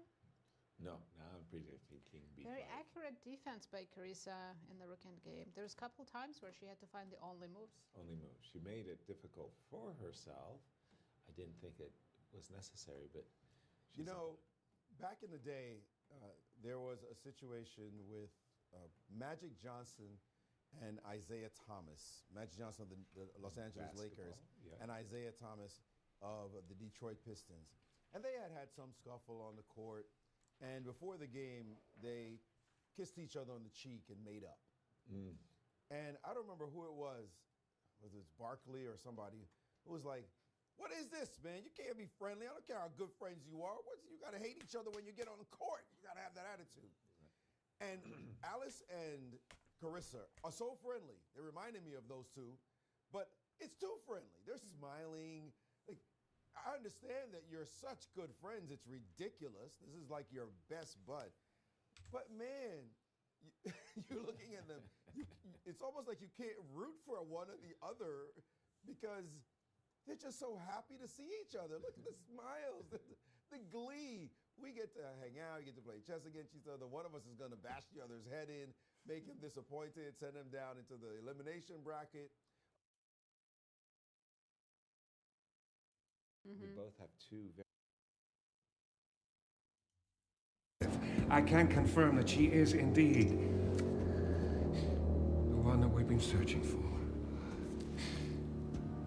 If all goes as planned, Elpis will soon be in our hands. Of course. But first I must initiate the protocol. I've done it.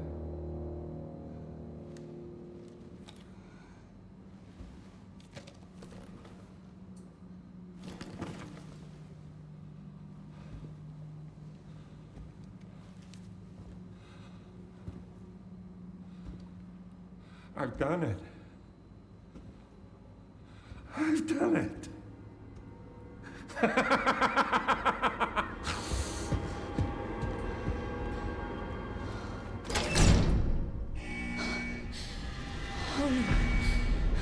The self-destruct protocol has been initiated. All tasks will be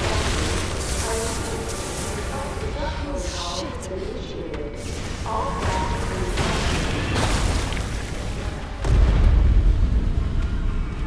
The self-destruct protocol has been initiated. Self-destruct all staff has been initiated. Unlock your disposal tanks. All personnel dispose of specimens and evacuate immediately.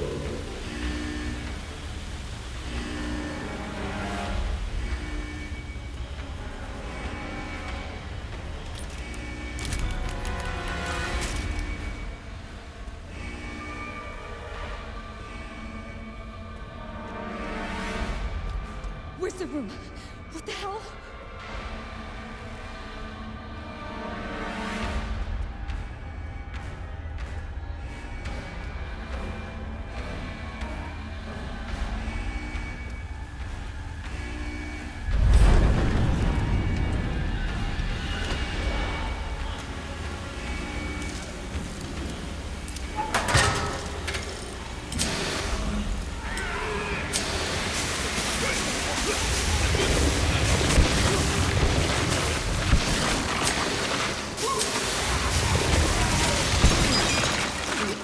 Damn it!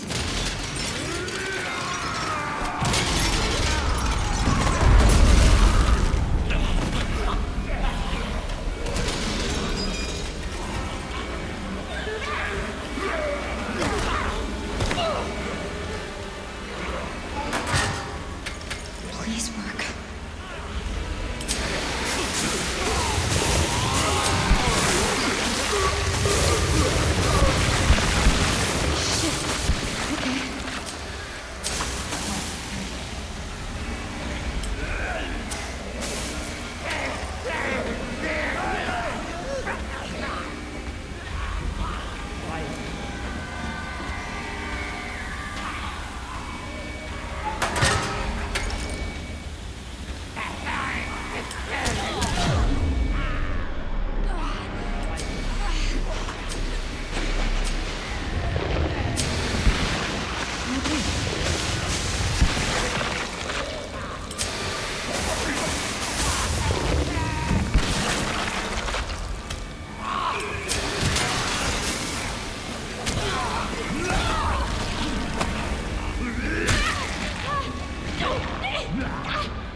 Where's the room?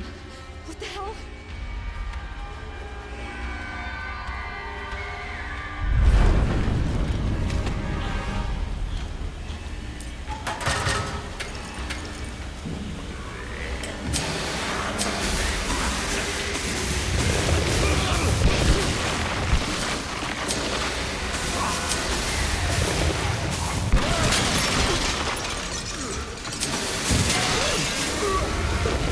Damn it!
Shit!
Why does this shit keep happening?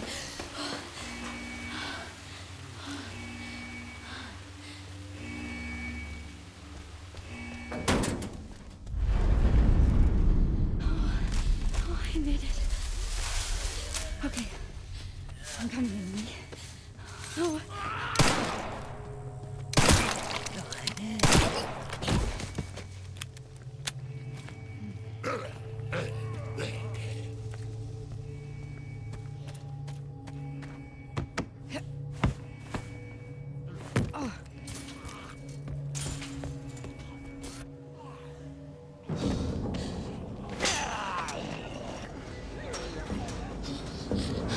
You get it? Yeah. Good. Oh my god. What the fuck did you do? Reese? Reese, what's happening? It's okay, Emily. I'm here. Emily, it's gonna get a little bumpy. I'm right next to you. No, lady, I'm gonna need you up front. No, it's okay. I'm all right. Come on. Oh, there are so many of them. Strap in.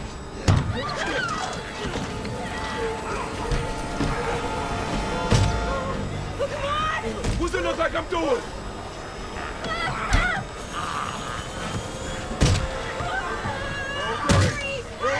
No shit! Hold tight, I'm taking off!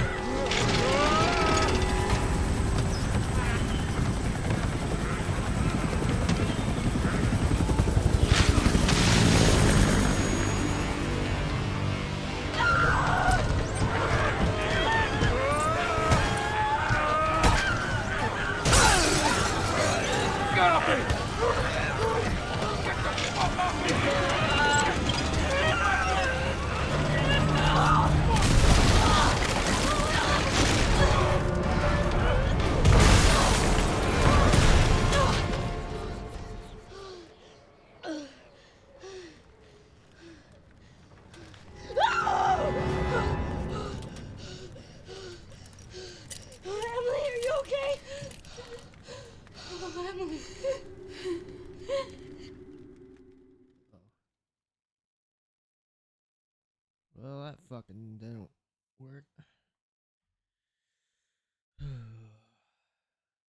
What's up, greetings? Elvis. Grace. What's she got to do with this?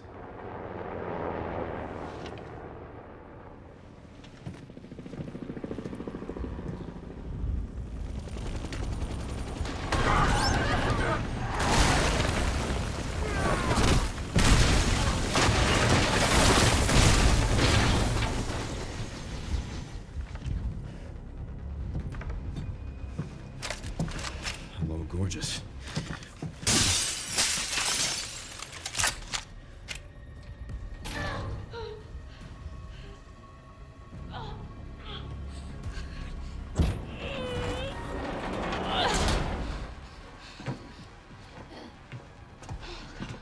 Come on, Emily. Oh,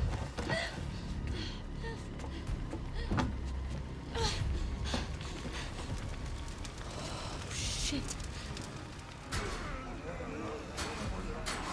That girl just can't stay out of trouble.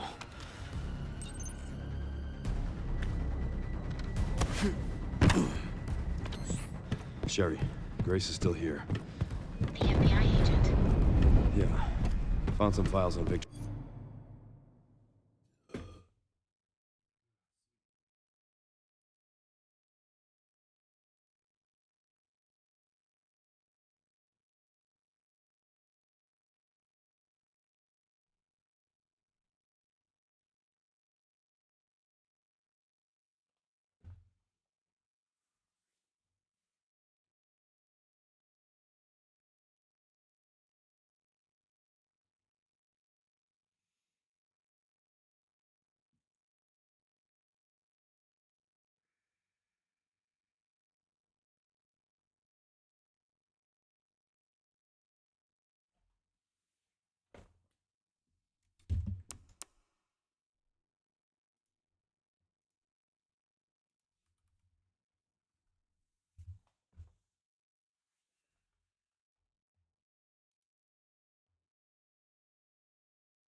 was looking at food. This computer. She's connected to this somehow.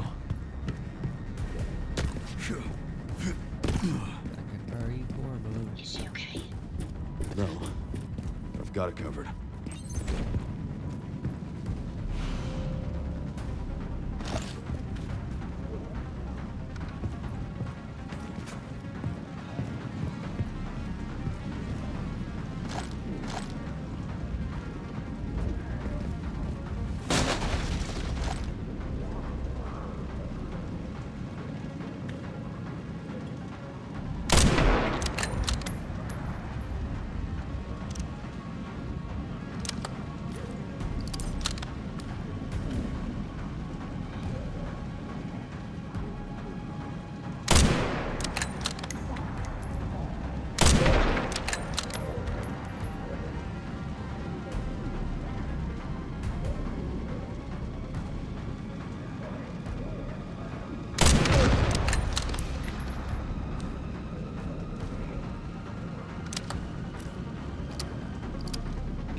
Service.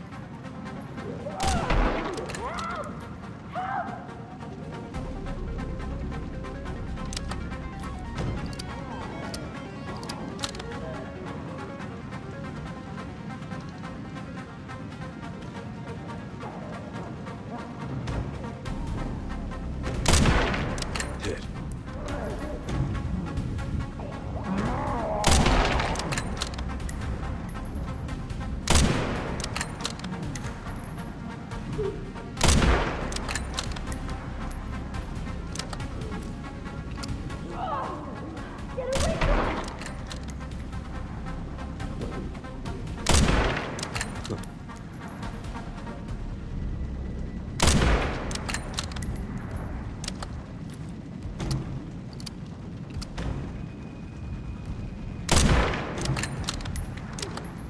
Hang in there, Grace.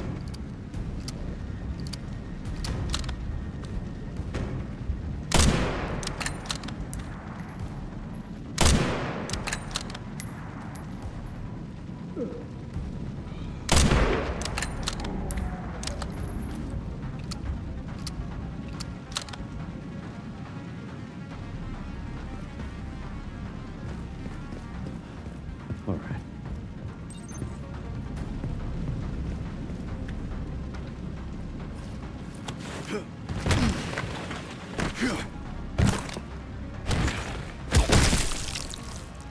Excuse me.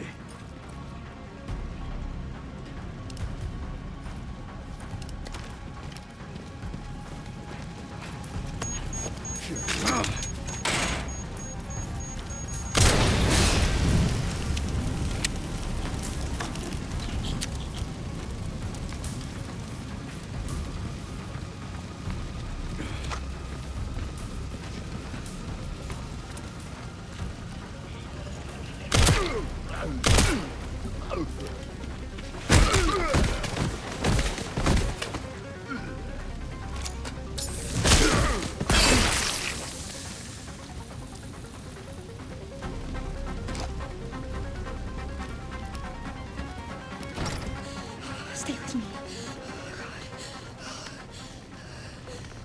Grace, Leon! who is she? Oh, this is Emily.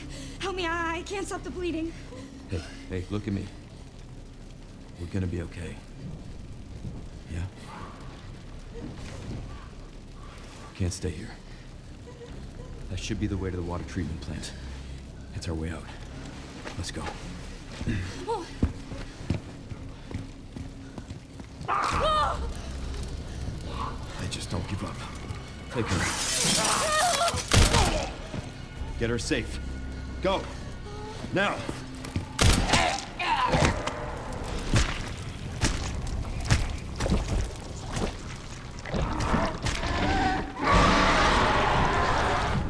I'll keep our friends busy.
clear up the rest.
I'll get you out, Emily. There's gotta be a way to get to the surface.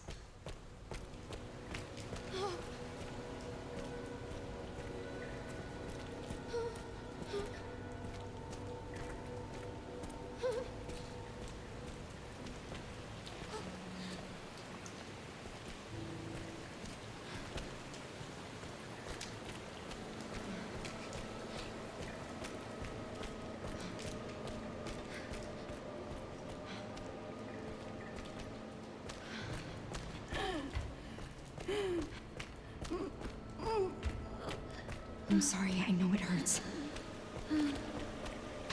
I'm so sorry.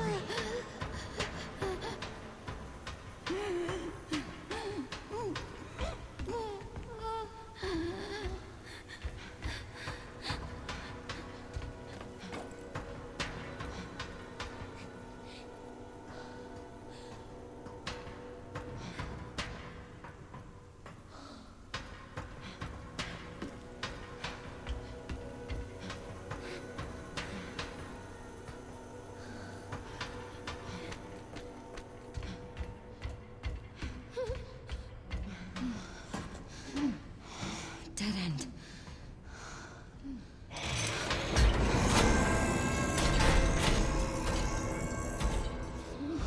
Can't let that thing hurt her. It's okay, Emily. Here, rest here. There you go. I need to keep you safe. Okay.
at the power distribution units on the lower floor. Gotta get the power room. It's my only chance.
Where are those power units?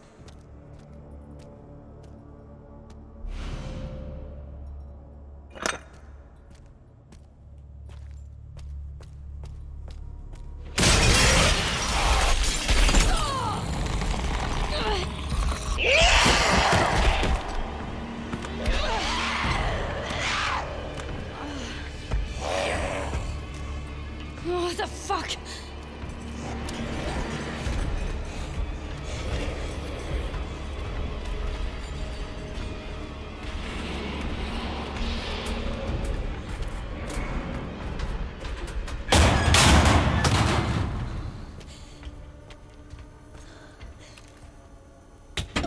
Why is it so stiff?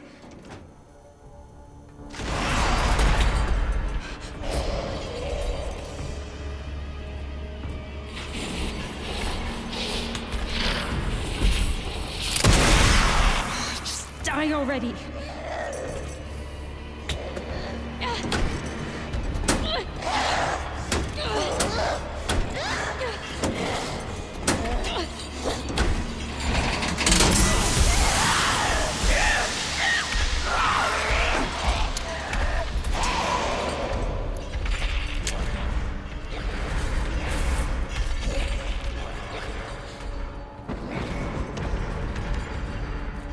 Two to go.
Only one more.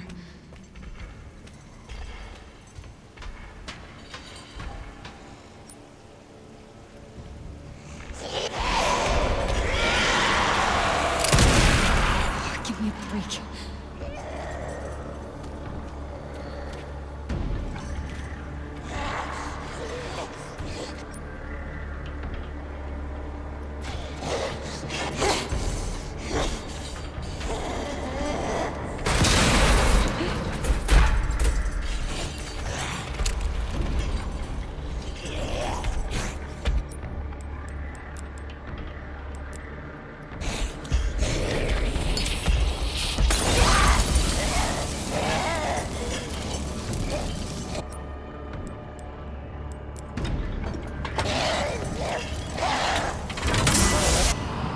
Power has been successfully restored.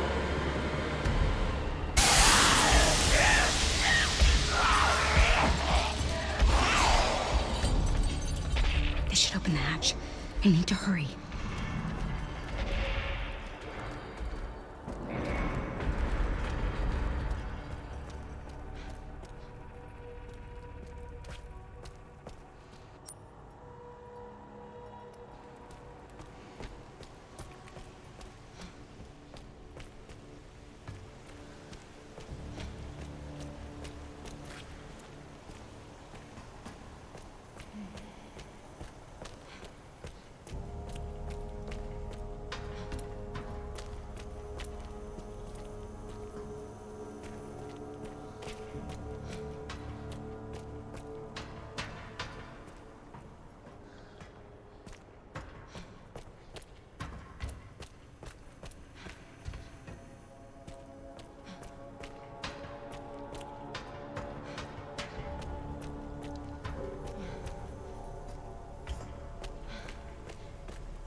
We're getting out of here.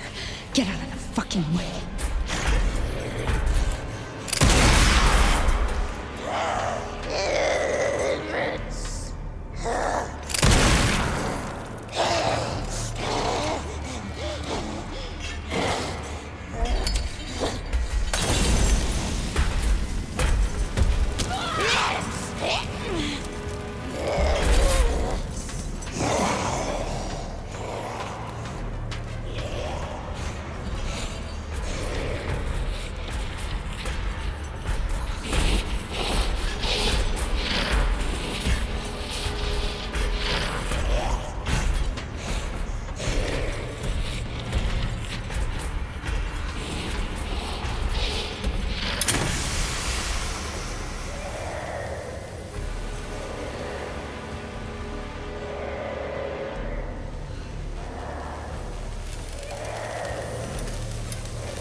Finally.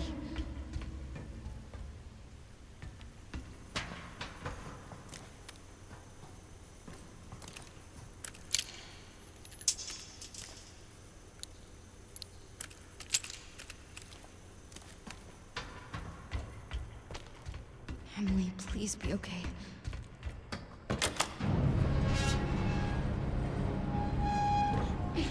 Emily, it's me.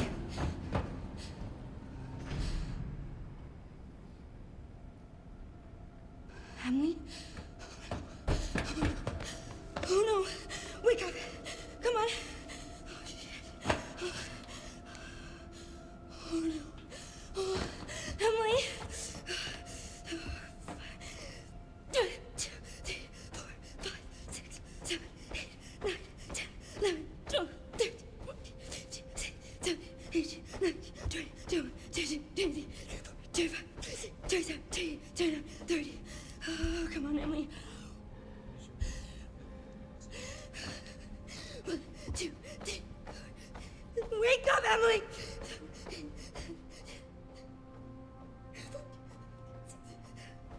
Come on!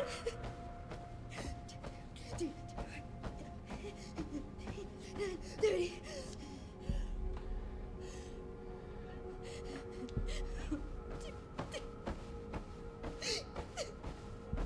Come on!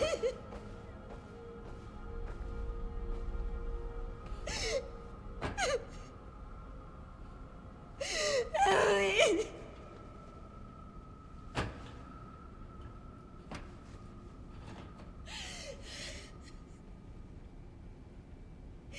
I failed you. Emily. Hi. It's me. I'm right here. You okay? You okay?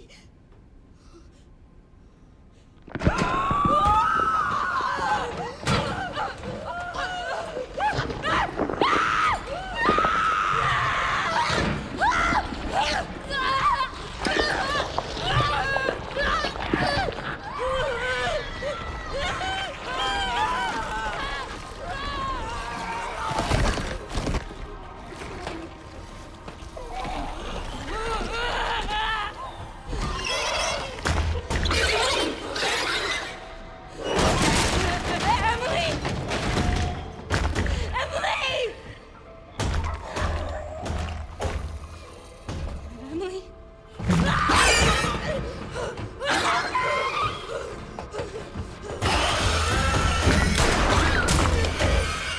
No! No, that's Emily! It's Emily! I'm sorry. Are you That's Emily!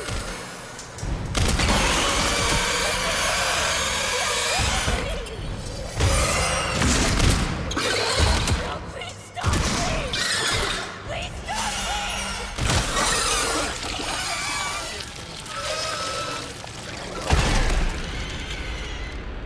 No! No, Emily!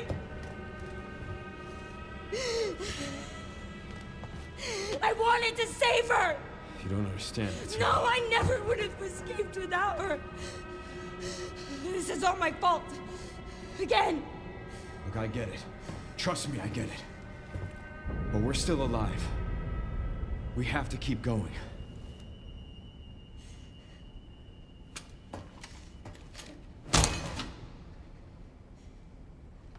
No. Grace.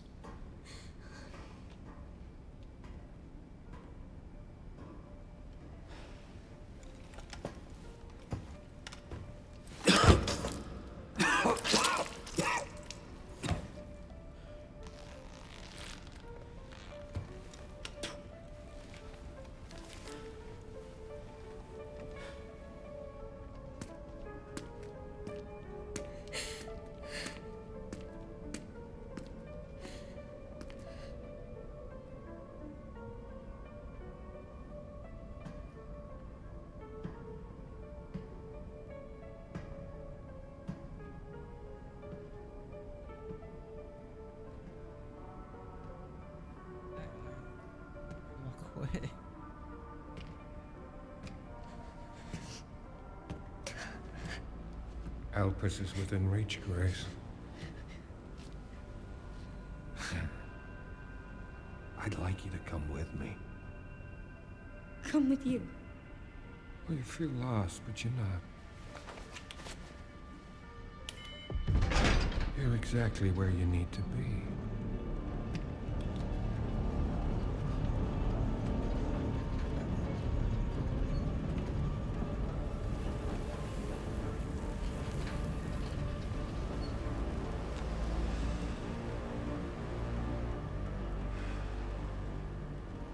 I've been waiting for you, Grace.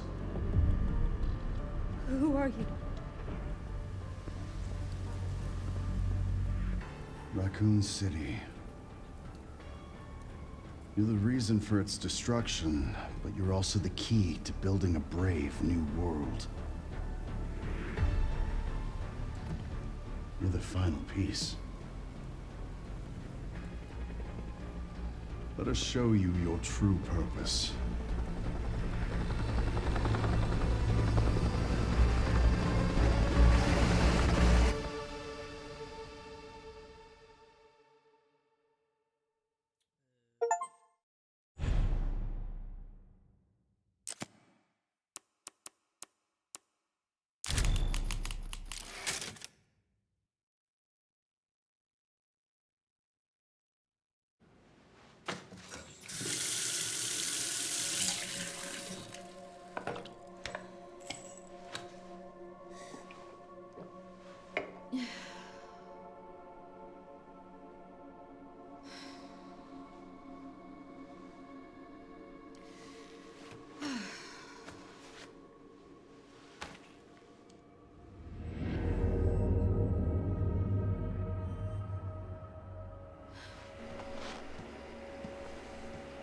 Hey, checking in. Good timing. Did you find anything on Elpis? Not yet. Nothing on the servers of the CIA or the Pentagon. Maybe we need a higher clearance. I requested one, and I was told to shut down the investigation. What? Why? They didn't say. Orders from on high. Look, we don't need you taking a hit for this. I'll just go it alone. We're in this together. Till the end. I've always been good at working in the shadows. Just don't do anything too risky, yeah? Me? Never.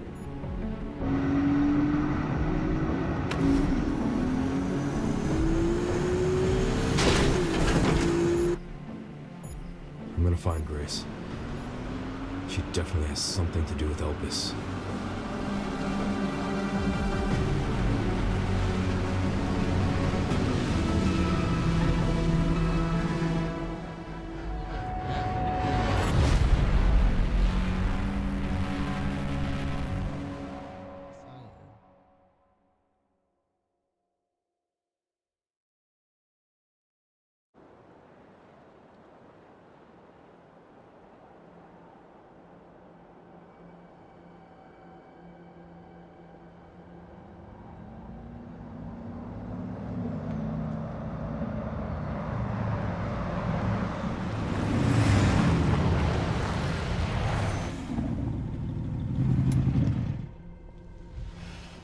Gone.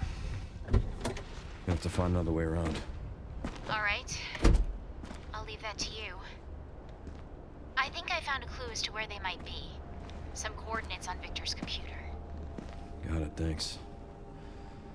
Right in the center of Raccoon City.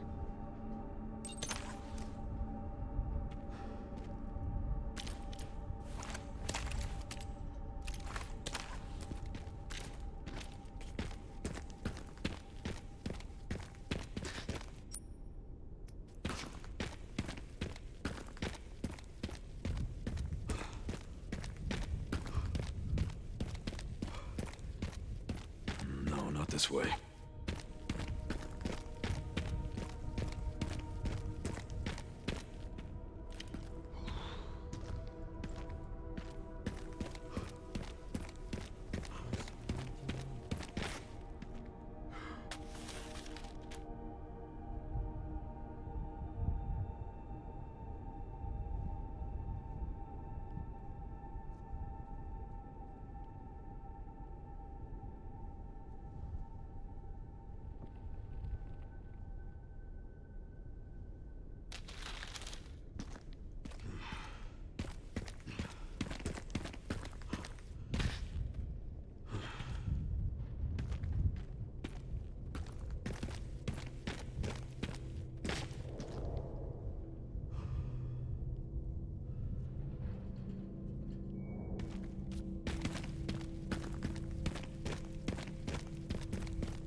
Looks like time stopped here.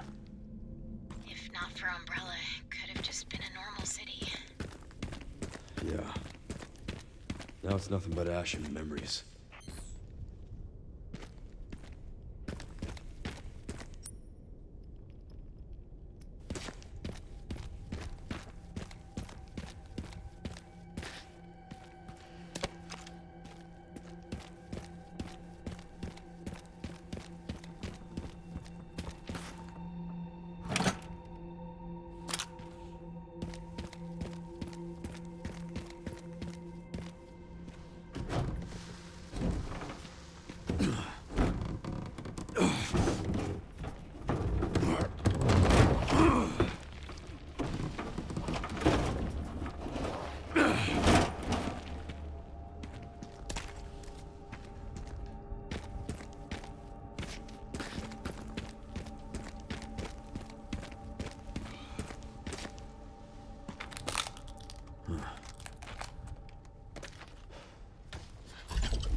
real pest, you know that?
real pest, you know that?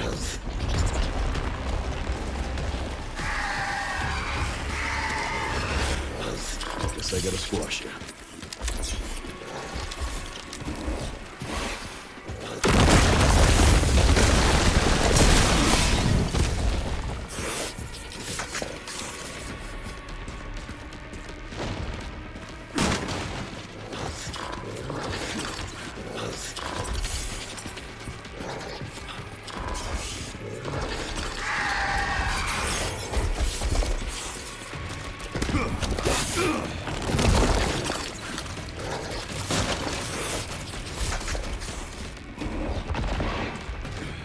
Where are you?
Haven't you had enough? I don't have time for this control.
That's our Raccoon City hospitality.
Okay, Sherry. I've hit the barricade. Looks like someone else was here first. And they were planning on busting their way in.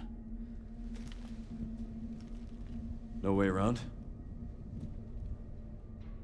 The Army Corps of Engineers erected it to seal the city. It goes on for miles. Guess the only way in is through then.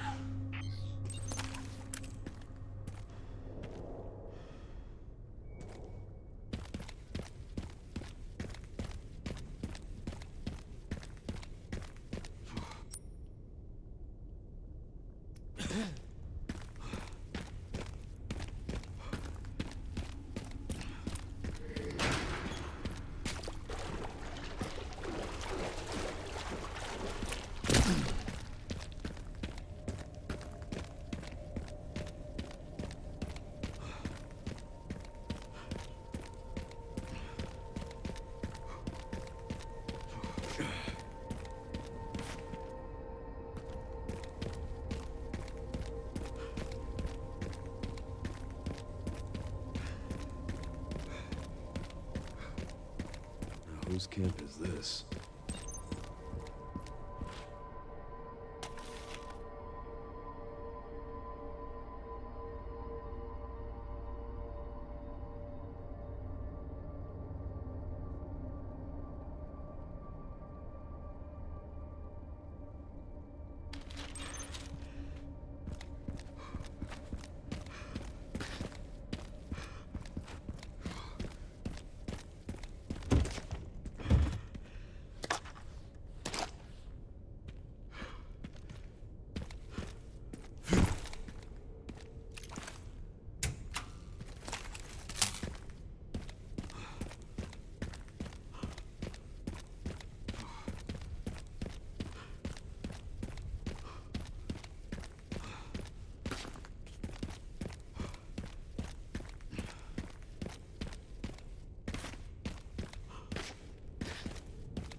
Sherry, there's an old BSAA camp here.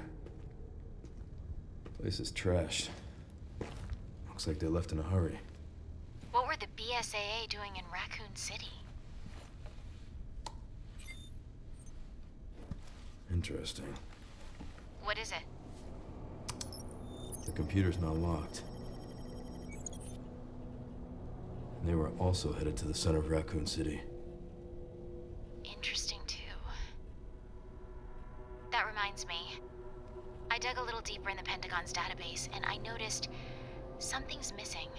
What's that? There's no record of anyone ordering the missile strike on Raccoon City. Well, if not them, then who?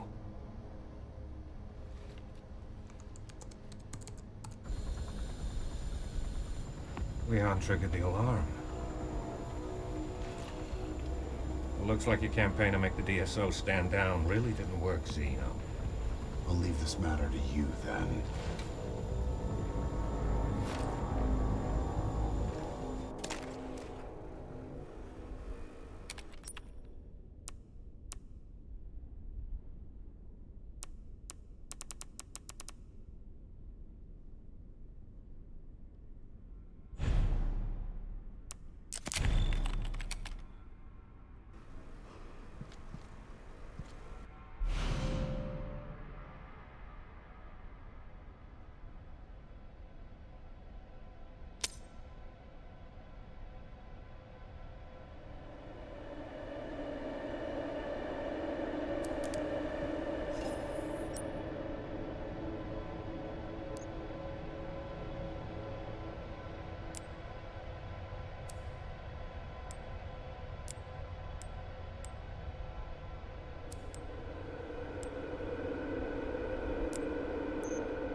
Strange.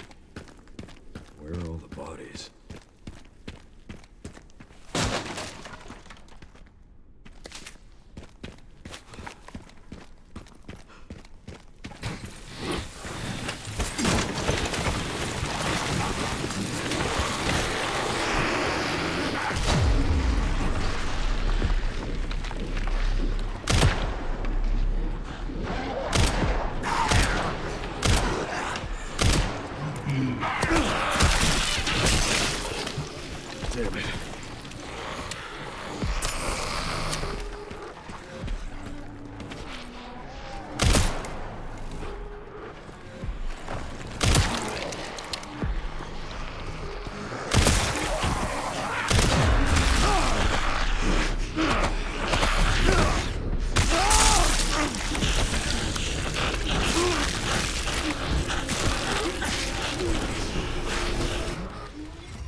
Phew. I'm busted. I'll have to shoot it down.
Sure.